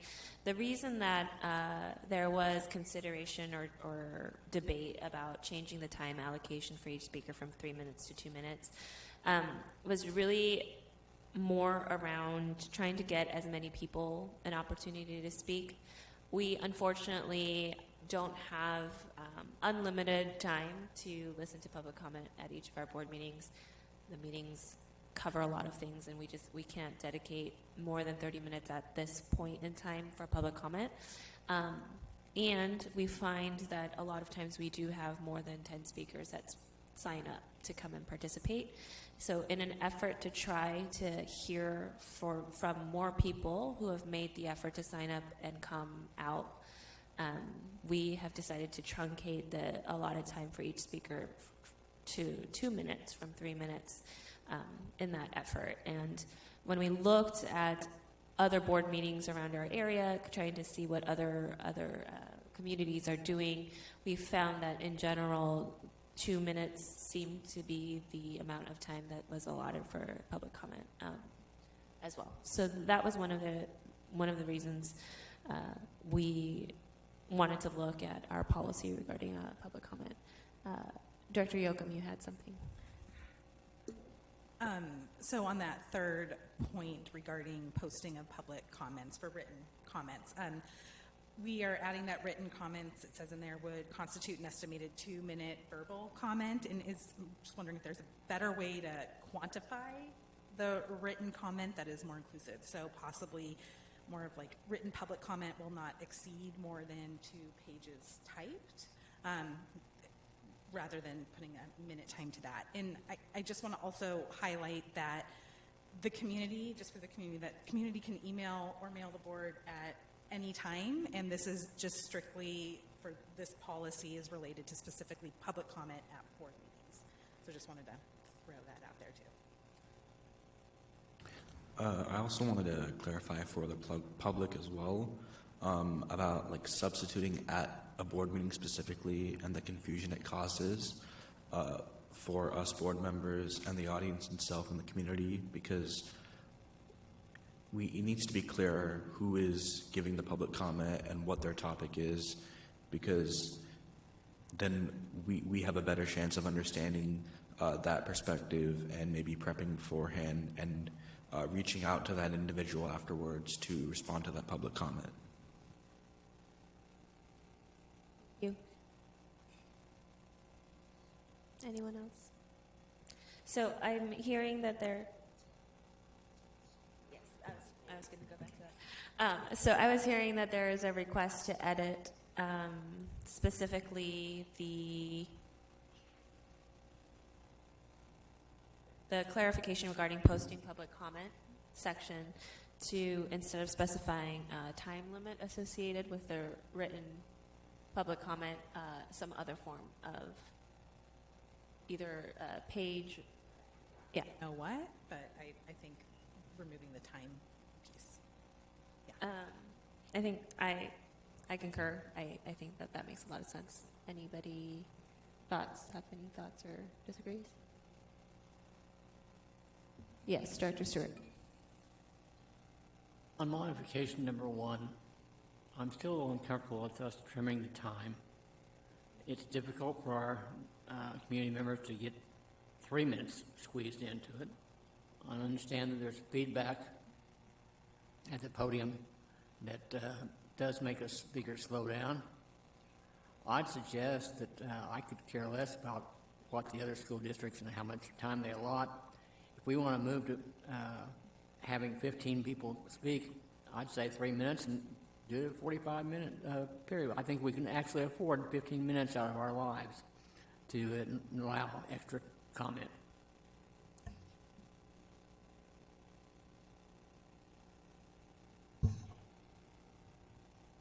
Vice President LaLiberty. I think Director Yoakum's suggestion on the length, measuring an attempt to measure the appropriate suggested the appropriate length of written comment is wise. So I guess it's a process question. We have it for first reading tonight. If there's sort of head nodding around revising it, would you make that revision and bring it forward that way for second reading, or would the process be that we would need to move to amend it? So because it's a first reading, there's no formal action taken. And so if in general the board would like to see the second reading have that update, we would just bring that forward for board action. And then the board would also need to decide, would you want that on consent agenda or non-consent agenda? So I would suggest something along the lines of 2 pages and then maybe like parens or 900 words or something, which is approximately 2 pages, I think.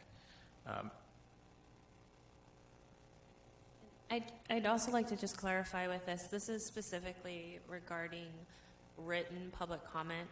It is not. We're not trying to limit kind of any item or communication that's being brought to the board.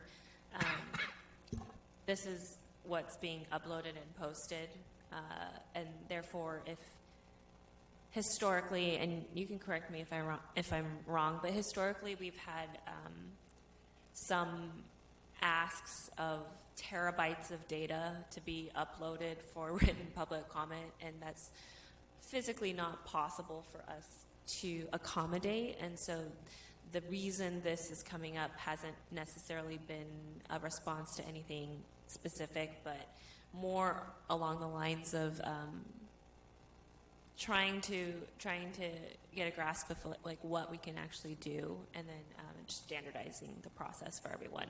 But as Director Yoakum said before, people can feel free to email individual or all of the board members at any given time if they had things that they would like to discuss or ask to meet with us. So no attempt to limit or silence or discourage people from reaching out, but really just trying to nail down this process and try to get as many voices heard as possible. I think, is that anyone else? Is that it? Yes, Director Stewart. Is, and I'm sorry I don't recall it, but perhaps John Norr could help us. In broadcasting world, they estimate number of words per minute. They're usually spoken by the average speaker. Perhaps John's aware of it. If not, I can ask my wife, who was formerly in radio.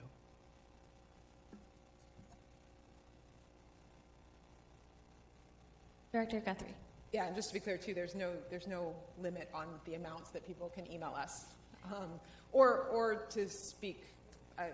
Yes, like this is really isolated to this public comment period, and to trying to get as many voices into this particular room. But we're always open to yes, emails, in-person conversations, all of that, and there's no limits there.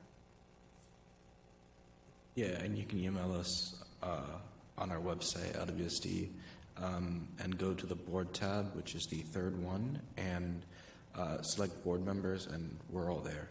Our emails are there as well. Thank you.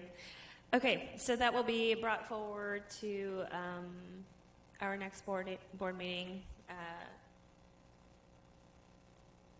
I believe the plan for right now is to bring it forward on our consent agenda. If anyone would like to discuss, we can do that offline. But for now, that is the plan. Moving on to the next item on our agenda this evening is the board summary for Results 1. I'd like to thank Vice President Liberty for writing the board summary for R1 based on the board's discussion on our March 4th, 2024 board meeting. If there aren't any questions regarding the summary, I will entertain a motion to approve the board summary for Results 1, mission of the district as presented. So moved. Second. Is there any further discussion regarding the R1 summary?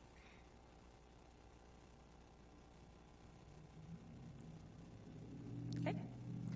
Hearing no further discussion, we'll proceed to a vote on the motion. It has been moved by Director Guthrie and seconded by Director LaLiberty that the board approve the board summary for Results 1, mission of the district as presented. All those in favor, please signify by voting aye.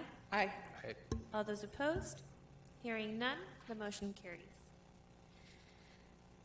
We're going to cruise through these. We've got quite a few. So next will be the board summary for monitoring report R2, academic contact, knowledge, and skills. I provided the board summary for R2 based on the board's discussion at our February 5th board meeting. If there aren't any specific questions, or I will now entertain a motion to approve the board summary for Results 2, academic contact, knowledge, and skills as presented.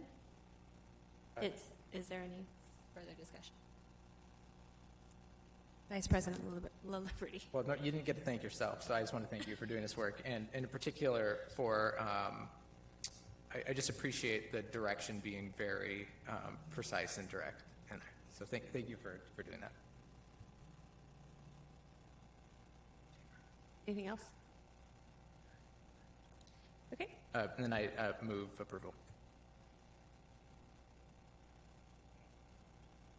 Hearing no further discussion, we will proceed to vote on the motion. It has been moved by Vice President LaLiberty and Director Stewart that the board approve the board summary for Results 2, academic content, knowledge, and skills as presented. All those in favor, please signify by voting aye. Aye. All those opposed? Hearing none, the motion carries. Next, we have the board summary for monitoring report OE3, treatment of community stakeholders. The monitoring report was presented and approved at the January 8th, 2024 board meeting. I'd like to thank Director Stewart for writing the board summary for OE3 based on the board's discussion on January 8th. If there are no questions, I will now entertain a motion to approve the board summary for OE3, treatment of community stakeholders as presented. Oh, move approval. I just wait to see if there are any questions. Yeah, I move approval. Second. Is there any further discussion regarding OE3? Okay, hearing no further discussion, we will proceed to vote on the motion. It has been moved by Vice President LaLiberty, seconded by Director Yoakum, that the board approve the board summary for OE3 treatment of community stakeholders as presented. All those in favor, please signify by voting aye. Aye. Aye. All those opposed? Hearing none, motion carries. Second to last one. The next summary, that board summary on the agenda is OE5, financial planning. This monitoring report was presented and approved at the November 20th, 2023 board meeting. I'd like to thank Vice President LaLiberty for writing the board summary for OE5 based on the board's discussion on November 20th. If there's no further comments or questions, I will now entertain a motion to approve the board summary for OE5 financial planning as presented. Second. Is there any discussion? Hearing no further discussion, we will proceed to vote on the motion. It has been moved by Director Stewart and seconded by Director Guthrie that the board approve the board summary for OE5 financial planning. All those in favor, please signify by voting aye. Aye. Aye. Opposed? Hearing none, motion carries. And last but not least, we have the board summary for monitoring report OE9, communication and engagement with the community. This monitoring report was presented and approved at the November 6, 2023 board meeting. I'd like to thank Director Stewart for writing the board summary for OE9 based on the board's discussion on November 6th. If there are no questions, I will now entertain a motion to approve the board summary for OE9, communication and engagement with the community as presented. Move approval. Second. Is there any further discussion? Hearing no further discussion, we will proceed to vote on the motion. It has been moved by Vice President LaLiberty and seconded by Director Yoakum that the board approve the board summary for OE9, communication and engagement with the community. All those in favor, please signify by voting aye. Aye. Aye. All those opposed? Hearing none, motion carries. Thank you so much for that housekeeping. This is business of the board, I'm sorry. The next item on our agenda this evening is the superintendent report. Dr. Holman. Something we want to start doing at the conclusion of our school board's extended study session is just loop back with just a review of what the board did. And I know we all walked away feeling like we spent the majority of the time on construction planning, both short and long term. That is true. And the board did a lot of other work. And it was kind of interesting to go through and document all of that. And so I want to remind us of the two distinct opening activities that we did. Really not specifically about any one thing we were talking about, but knowing that as we always come back and ground ourselves in our values, our beliefs, becoming more knowledgeable about topics. We spent time in an activity led by Deputy Superintendent Gillingham and Associate Superintendent Dr. Ross about understanding privilege and just how that shows up for each of us in our discussions, our conversations, our decision making, and just to be aware of that. And then on Saturday, we started the day with a discussion about ableism. And again, a topic that I don't think we as a board have ever discussed. And so just having that in the room and having that be our point of discussion, I think was really powerful. And really appreciate my team for providing those two opening activities just to re-ground us for the set for the day. We did spend some time talking about monitoring reports and board summaries so that the whole board was on the same page in terms of expectations. And so one thing we talked about was clarification about the purpose of the board writing a summary. One, it's to memorialize the discussion the board holds, but it's also directly connected to the superintendent's evaluation. And so it's an essential part of the board's overall governance process. A discussion about how do we create consistency with the board summaries. First, it's representing the holistic conversation, and it should be the voice of the whole board. That's a very difficult thing for an individual board member to capture, and so it's about kind of evaluating the conversation and understanding what are those components that really does have consistent board support, and there was strategies such as going back and watching the discussion to understand who's nodding, who's agreeing, those kinds of things.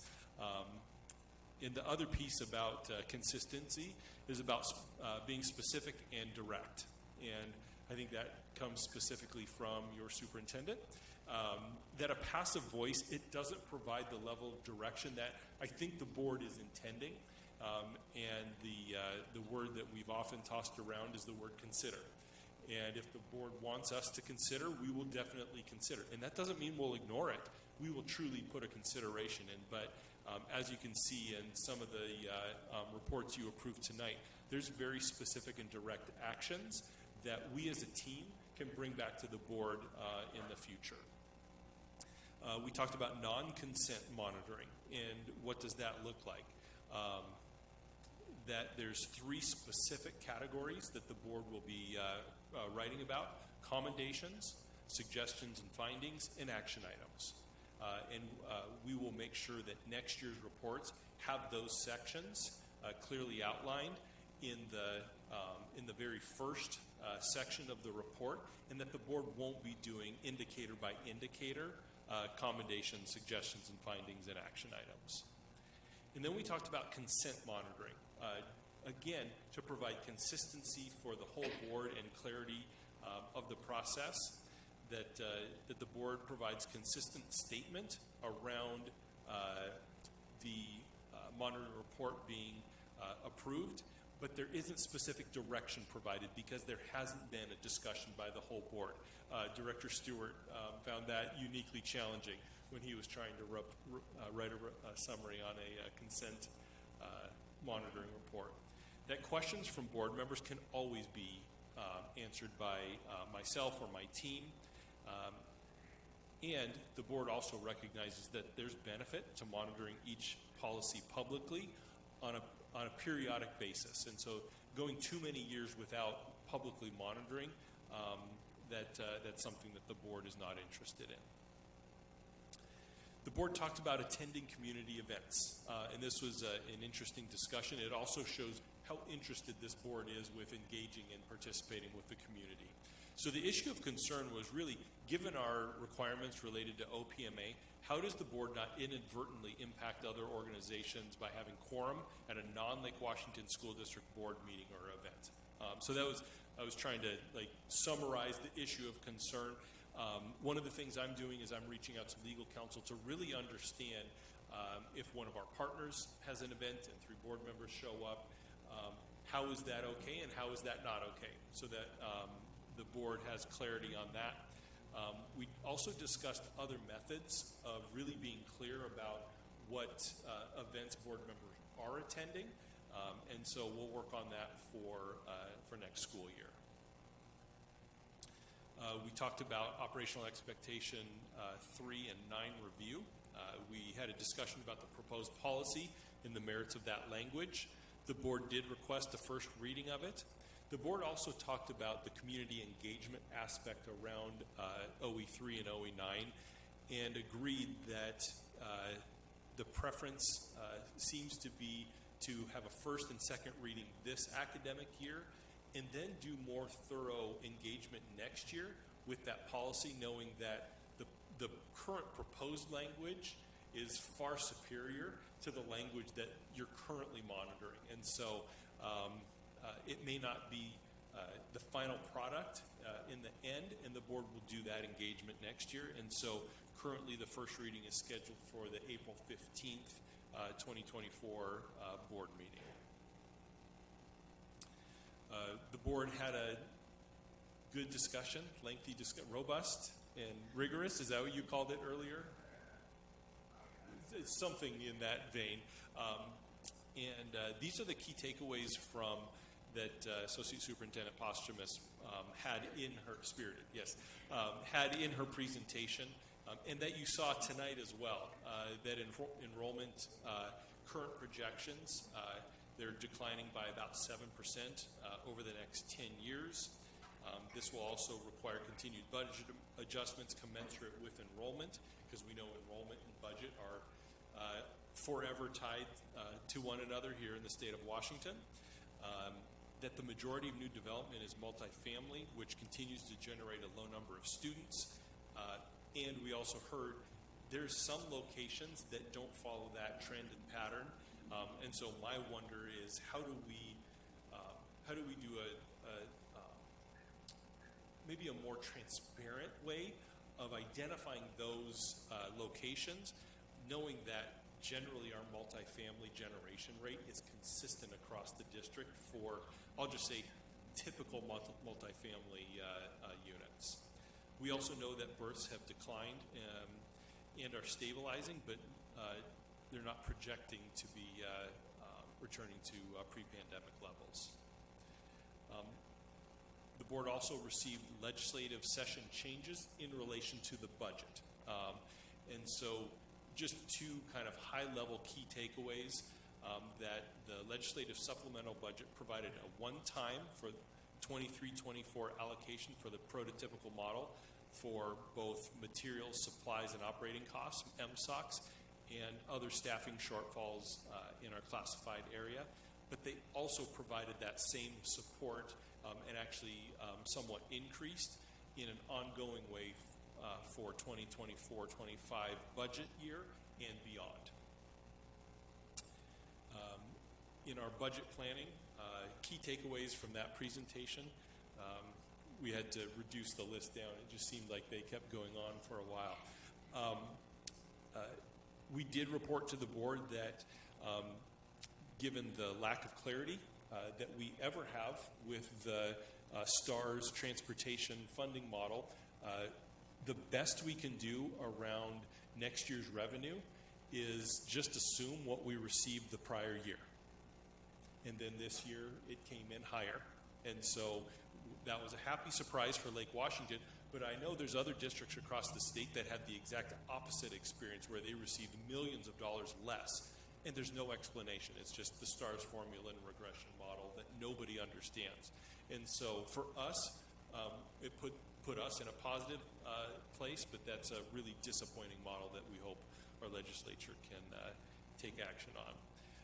Additional estate apportionment that I spoke of for the 23-24 year, it reduces our spending gap because those are dollars that we're already spending using local dollars. Additional estate apportionment moving forward.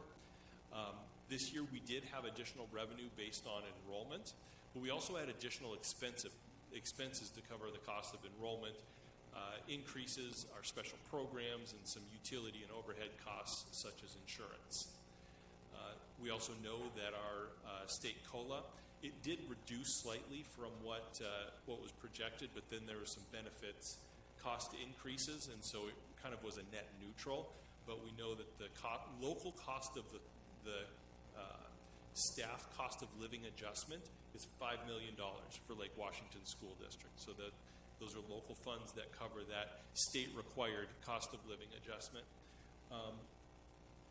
Given some of these positive aspects of this year's incoming revenue, we're estimating our year-end fund balance to be about $5 million higher than we were projecting. And with the ongoing increase in revenue, still anticipating needing to do reductions over the next 2 years, but a little bit lower, about $6 to $10 million. We spent a little bit of time talking about our Building Excellence Plan.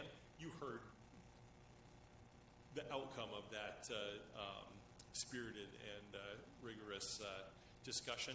One thing we didn't touch on tonight that we provided to the board, and we're actually going to communicate tomorrow after tonight, is we had a discussion and a debate and went through a process to evaluate where's the best place to site Alkite Elementary?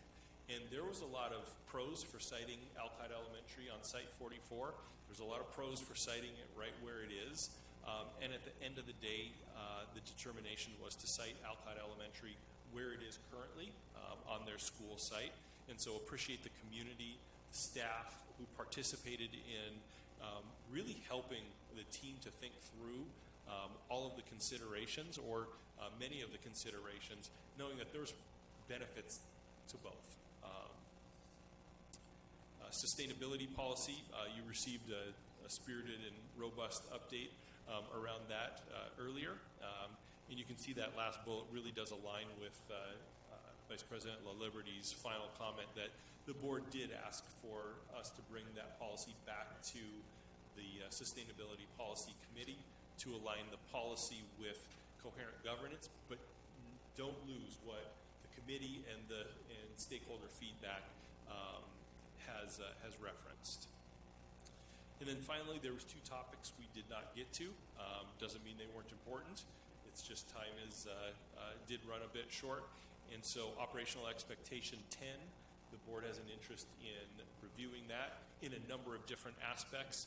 And then the board self-assessment, we just ran out of time to be able to get to those 2 things. And so, again, I know we thought, we just spent time on construction planning and all of that. We did a lot of work, and it was kind of cool to document it, to, again, memorialize the work that you did, but also to be able to share that with the community. So kudos to the board for spending that time and really digging into some good topics. Dr. Holman,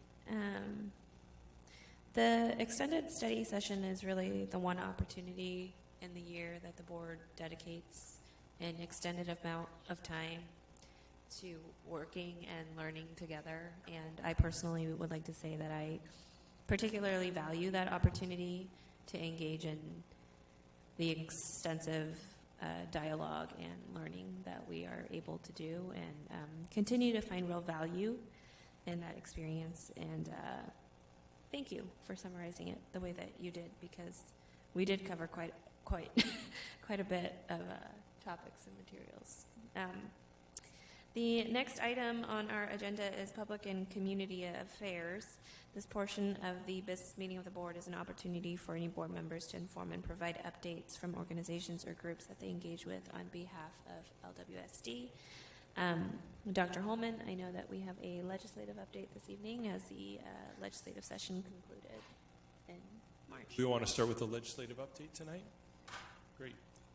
And so anytime, or as the session wraps up, historically we go back to our legislative platform and look at the alignment of all of the bills that came forward and those that passed and those that didn't, to see how the legislative session went for us. And so tonight Associate Superintendent Posthumus is here to provide that update for the board.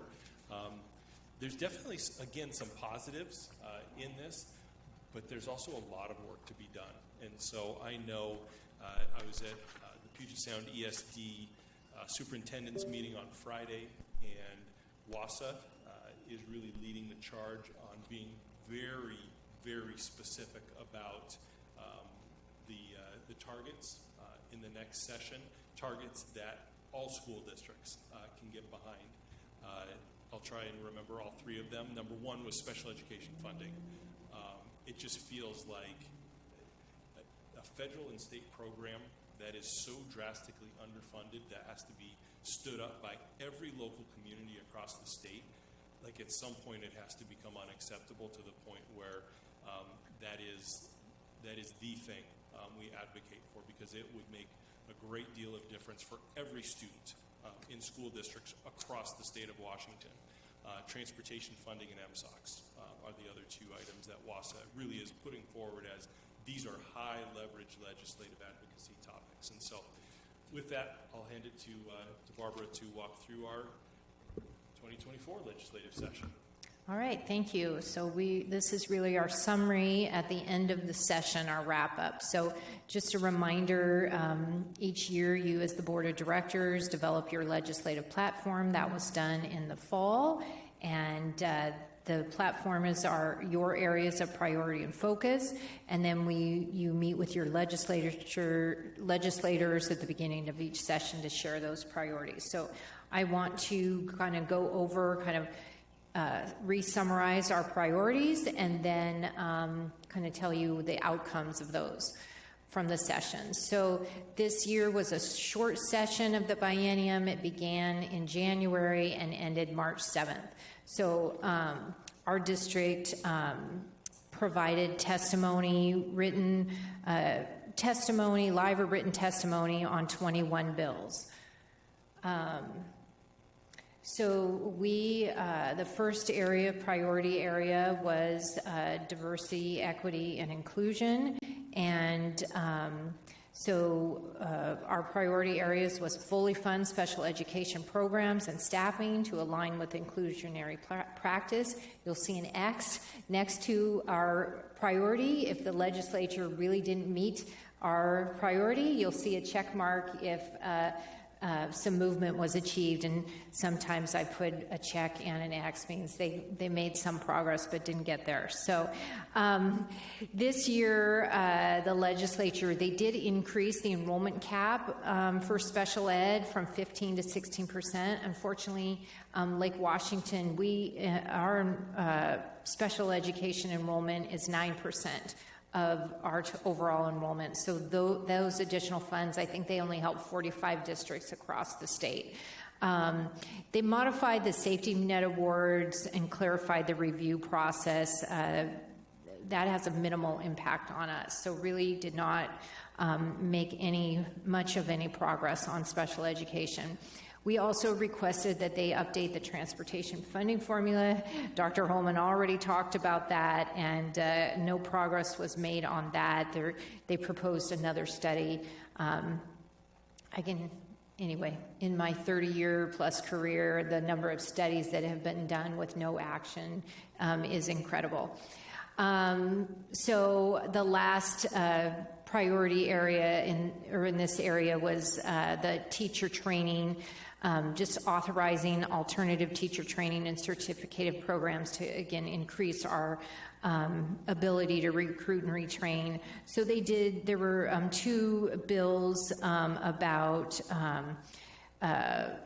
teacher mobility and established licensing equivalencies, so allowing for streamlined licensing for out-of-state teachers.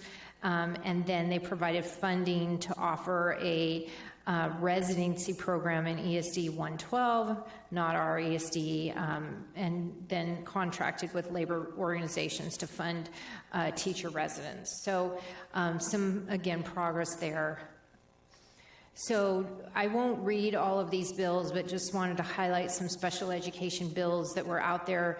2 of them passed. It again talked about modifying the safety net award. The impact to our district is very small. It's about errors, not penalizing districts for errors.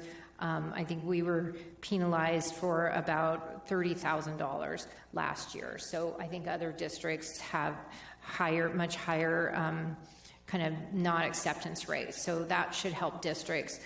The other bill that passed is a burden of proof for special ed due process hearing. The intent of this bill is to simplify the process for families and speed up the process for all parties. Again, impact is to be determined. Again, 2 other bills related to transportation that did not pass, and free meals did not pass. So in the area of student support and achievement, requested additional staffing allocations in the prototypical model to reflect not only the actual staff, but the actual cost of hiring the staff. And so the legislature made some progress by providing a small increase in the allocation model to reduce the spending gap for classified staff. And we also asked for increasing sub-costs and for requiring fiscal notes, and no progress was made in those areas. So this is just a few of the staffing bills. So there was a bill that was passed relating to the paraeducator course of study. They added an additional in-person day of training requirement. We've used a combination of hybrid and self-paced training, so this will have a cost impact on us without any additional funding. And then the other bill that was passed was, again, as I mentioned, the prototypical school staffing for classified staff.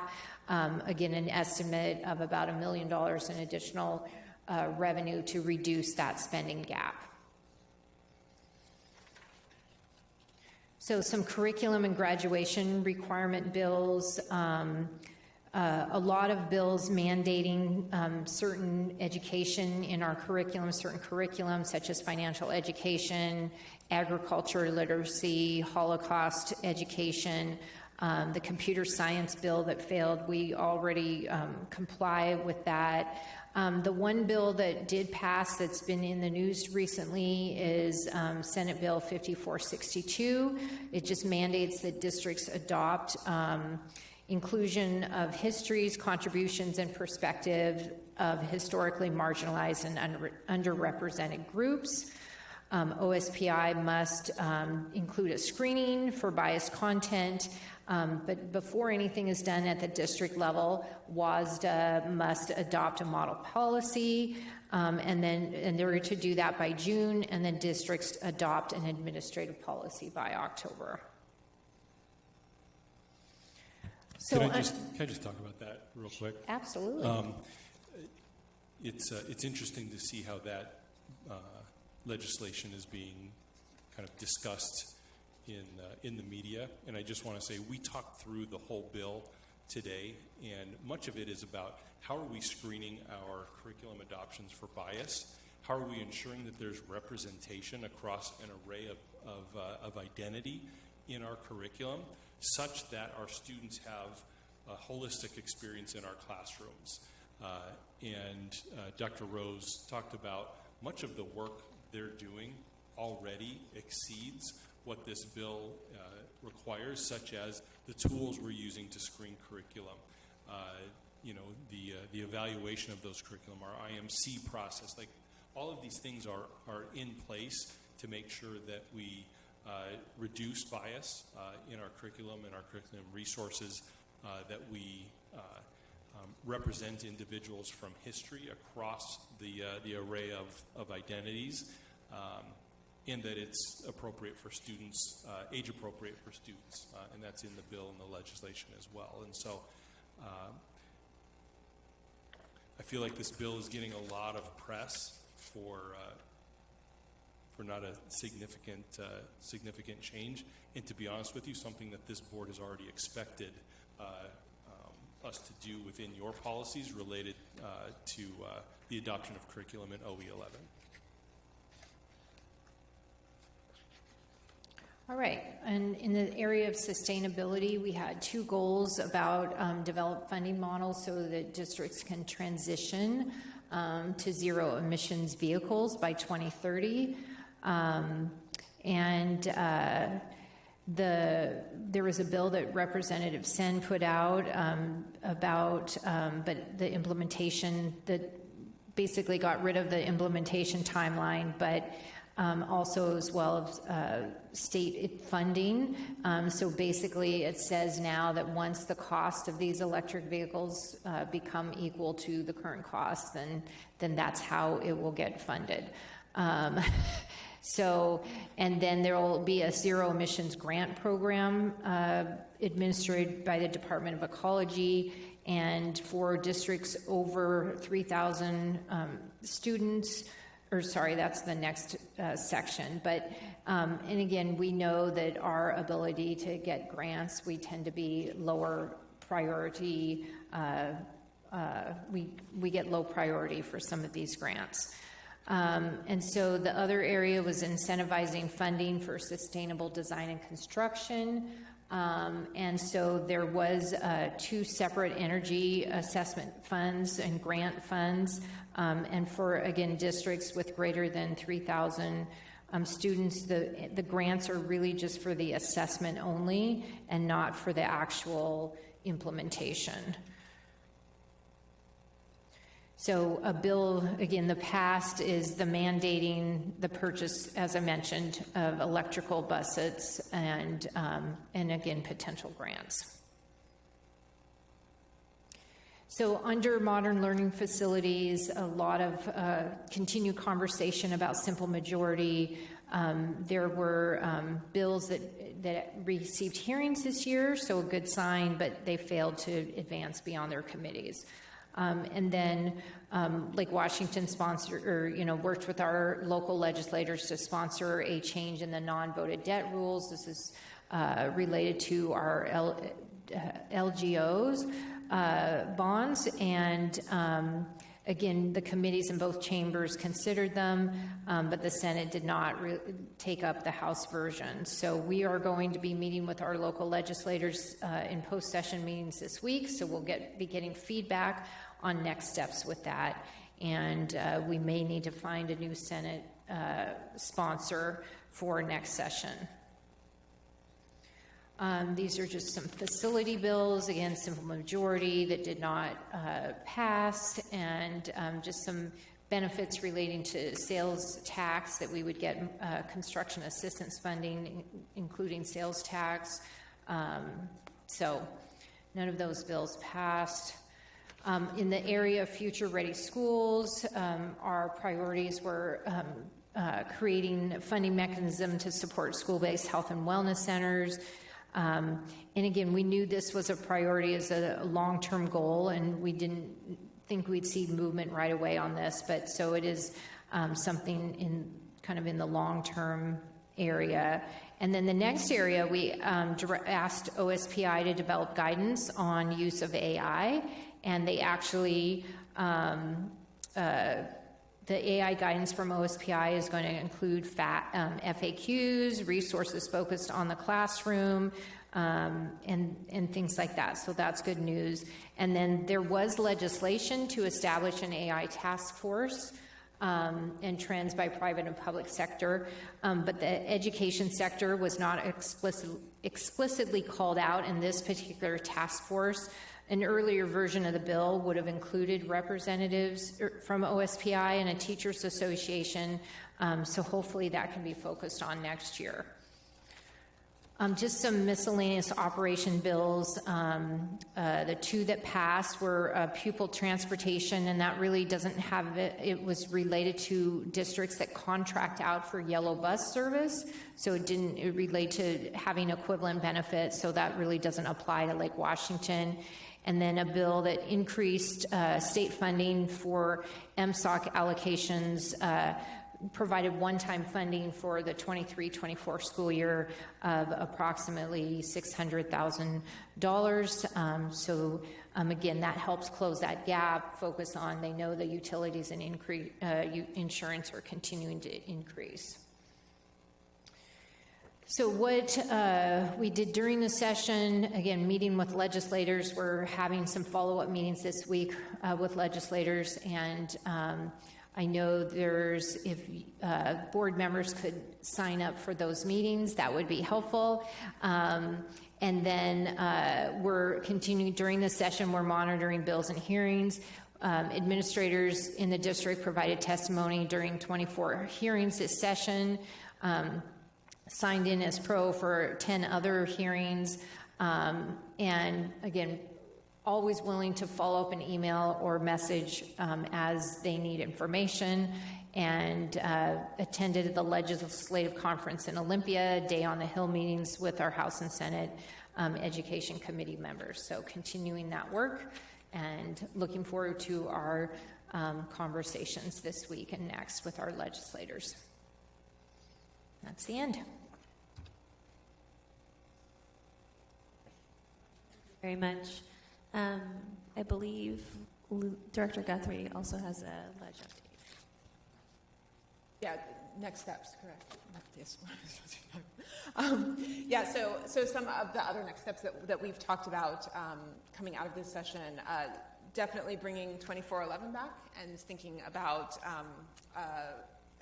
how we take the lessons learned, which Dr. Holman outlined last time, and thinking about, especially in this interim period, I think one of our big lessons learned was that we need to work with other school districts, other school boards, and really establish those connections because this bill was seen as a Lake Washington bill, even though it's not. And there's other school districts that could benefit, and sort of at the last minute we realized, that there are other districts who will support us on this. So continuing to lay that groundwork, the WASDA position is certainly one piece of that, but plenty more work to do. Also thinking about how we engage our community a little bit more around this legislative work, and some formation of some sort of committee around advocacy, and that will be able to better involve our community. I mean, for example, if we're talking about special education, we just had a public commenter here today, for example, who can certainly speak to some of the challenges there, and she is certainly not alone. So how can we better leverage our community here in support of some of these priorities? So those are some of the next steps that we've talked about that we'll be working on leading into the next session in January.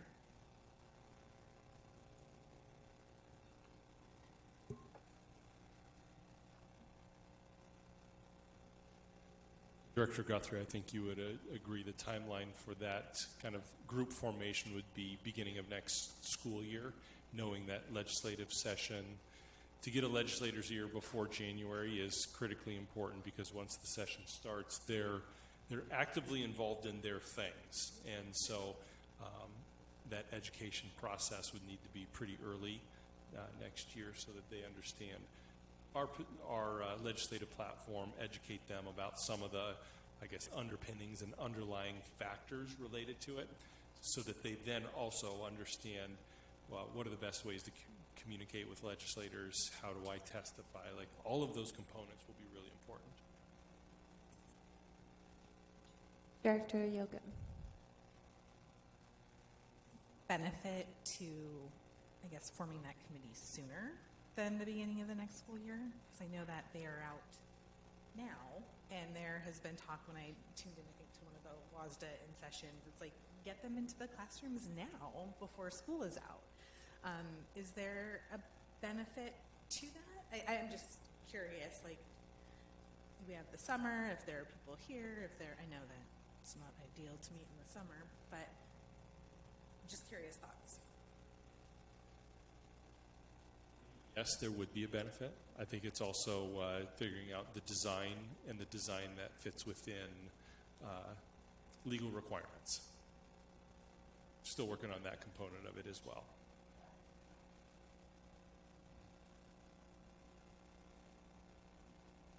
Does anybody else have another update for public and community affairs? Yes, Director Stewart. I want to note that the East Lake Thespian troupe once again came home with the second year in a row they won their gold honor status for the state in the state competitions. And a number of those students also came in with gold medals or first places in individual competitions. I think we should recognize their achievements. They seem to continue to excel in their area. Thank you. The next item on our agenda this evening are committee updates. Does anybody have an update from any of the committees that they are sitting on? Vice President LaLiberty. Real quick. Since our last board meeting, I attended a Budget Advisory Committee meeting and a Facilities Advisory Committee meeting. On the Budget Advisory Committee meeting, which was on March 14th, the Budget Advisory Committee had an opportunity to review and receive a presentation from Flow Analytics on the enrollment forecast. There were some really great questions asked by the Budget Committee advisory members. There was also some, I think, really great wonderings about, how do we reconcile all the development we see, with trends showing declines in enrollment. And so there was that. And then the Budget Advisory Committee also provided feedback on the budget Teams Live event that the district held in, I can't remember if it was early March or late February, but right around there.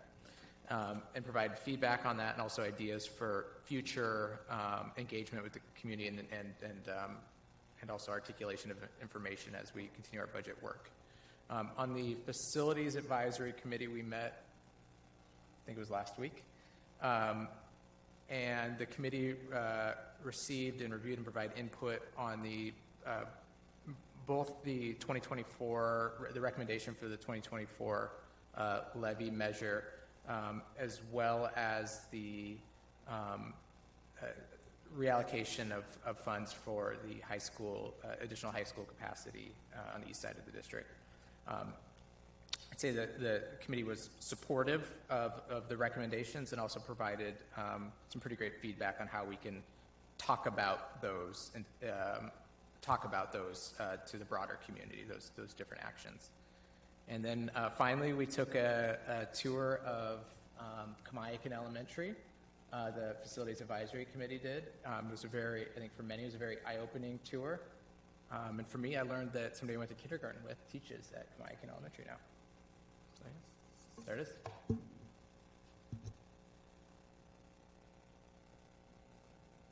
Dr. Yoakum. So the committee is working on developing the student and staff profiles for the new strategic plan met this past Thursday to review a draft of these two profiles. And the student and staff profiles are kind of the aspirational part of the strategic plan.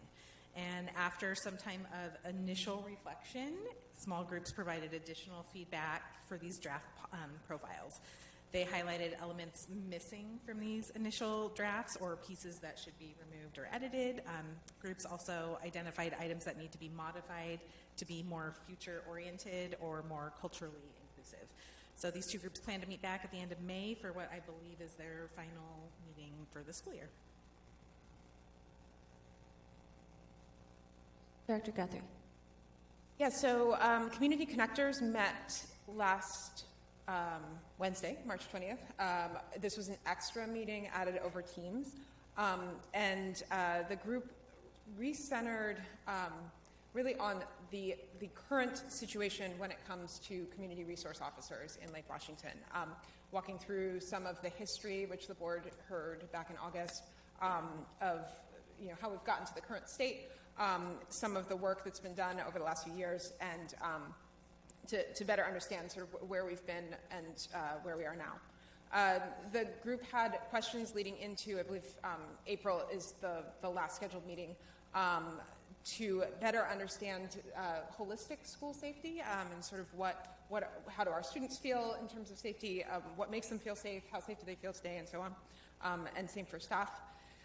There are lots of interesting connections to that I've been thinking about as we're entering into, as the board's entering into work around OE10, and especially OE 10.2, which has a couple things, but one of the things is that the superintendent will provide a safe school environment. And this committee is doing a lot of, and has a lot of great community feedback around what they consider safety to be, and then how can we engage those committee members to even get broader feedback from our community, which I think will be really valuable. And then the Reading Advisory Committee met over 2 days. They usually meet in two groups. I was there last Monday, March 18th. The committee has been just teachers plus me. And they are now expanding to include other community members. So I got to spend a good chunk of the day with one of the parents in our district, which was really fun. The committee has been doing a lot of sort of how do we bridge this gap.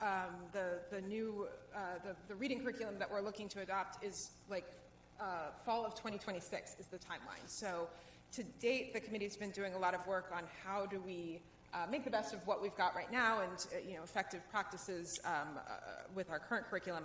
But this was really the first day that we really started to move into what will this adoption look like. So the committee looked through a number of rubrics, or the participants were looking over a number of rubrics from IMET, Knowledge Matters, Reading League, and also the OSPI bias screening tool. So actually very directly connecting into what Dr. Holman just said, the group was a week ahead of that and was most definitely thinking about representation, about just how do we make sure, yes, bias, how do we make sure that, this is not just a solid curriculum for teaching reading, but also is going to be effective in the cultural context of our district. And yes, I did look up the board policy on the fly just to make sure that we do indeed require the use of that tool, so I can confirm that. Yeah, so, and the committee was calling out what they don't like about the rubrics, driving towards what will be a rubric that we use, or really they use, because I do not have a vote in this, we clarified that, to evaluate different curricular tools as we start moving forward, and what sorts of things do we want to be looking for. Thank you very much. Really briefly, I will give an update as well. The K-8 Highly Capable Program Review Committee met for an 8-hour session, and we went through kind of the beginnings of a potential recommendation for after all of the collective learning that we've been doing as a group, where they're leaning. We will be having another 8-hour session to continue the work around this recommendation, because we know that there's a lot of passion behind this area in particular, as well as an interest to really whether or not we are serving our students the way they need. I won't go into too much detail because our next study session is going to be a dive into kind of what the recommendation will hopefully be, because we will have that additional 8-hour session before that. Thank you to that group. It is a large group, and it is a lot of time, and it is a lot of work, and I really appreciate all the people showing up and contributing. There was also a meeting for the high school student day evaluation. Unfortunately, I did miss that one. I had a conflict that arose. But I did receive kind of a summary from Deputy Superintendent Beebe, and it sounds like they did a fair amount of work on kind of reaching consensus around what the group's interests were, and then based off of the group's interests as well as evaluating what the original thought process was around a 7-period day, whether or not the current 7-period day is meeting those original values and interests, and how it aligns to kind of the current values and interests that the group has come up with. And I believe the conclusion was that at this point in time, it doesn't look like we're meeting those interests, the original as well as the current. Going forward, there will be work to kind of figure out what then is the solution. I will say there is an effort to try to not make this a binary of a 6-period day versus a 7-period day. There are other solutions, I think, creative problem solving that will hopefully come into the conversation going forward, and there will be another meeting coming up. So I look forward to jumping in and participating in that discussion as well. Okay. We will next be meeting on April 15th. That is a date change from the original plan on the calendar. Study session at 5 p.m. with a board meeting at 7 p.m. I will now entertain a motion to adjourn the March 25th, 2024 board meeting. Moved. Has been moved by Vice President LaLiberty and seconded by Director Yoakum that we adjourn. All those in favor, please signify by voting aye. Aye. All those opposed, hearing none, motion carries. The meeting is adjourned at 9:58 p.m. Thank you, everyone.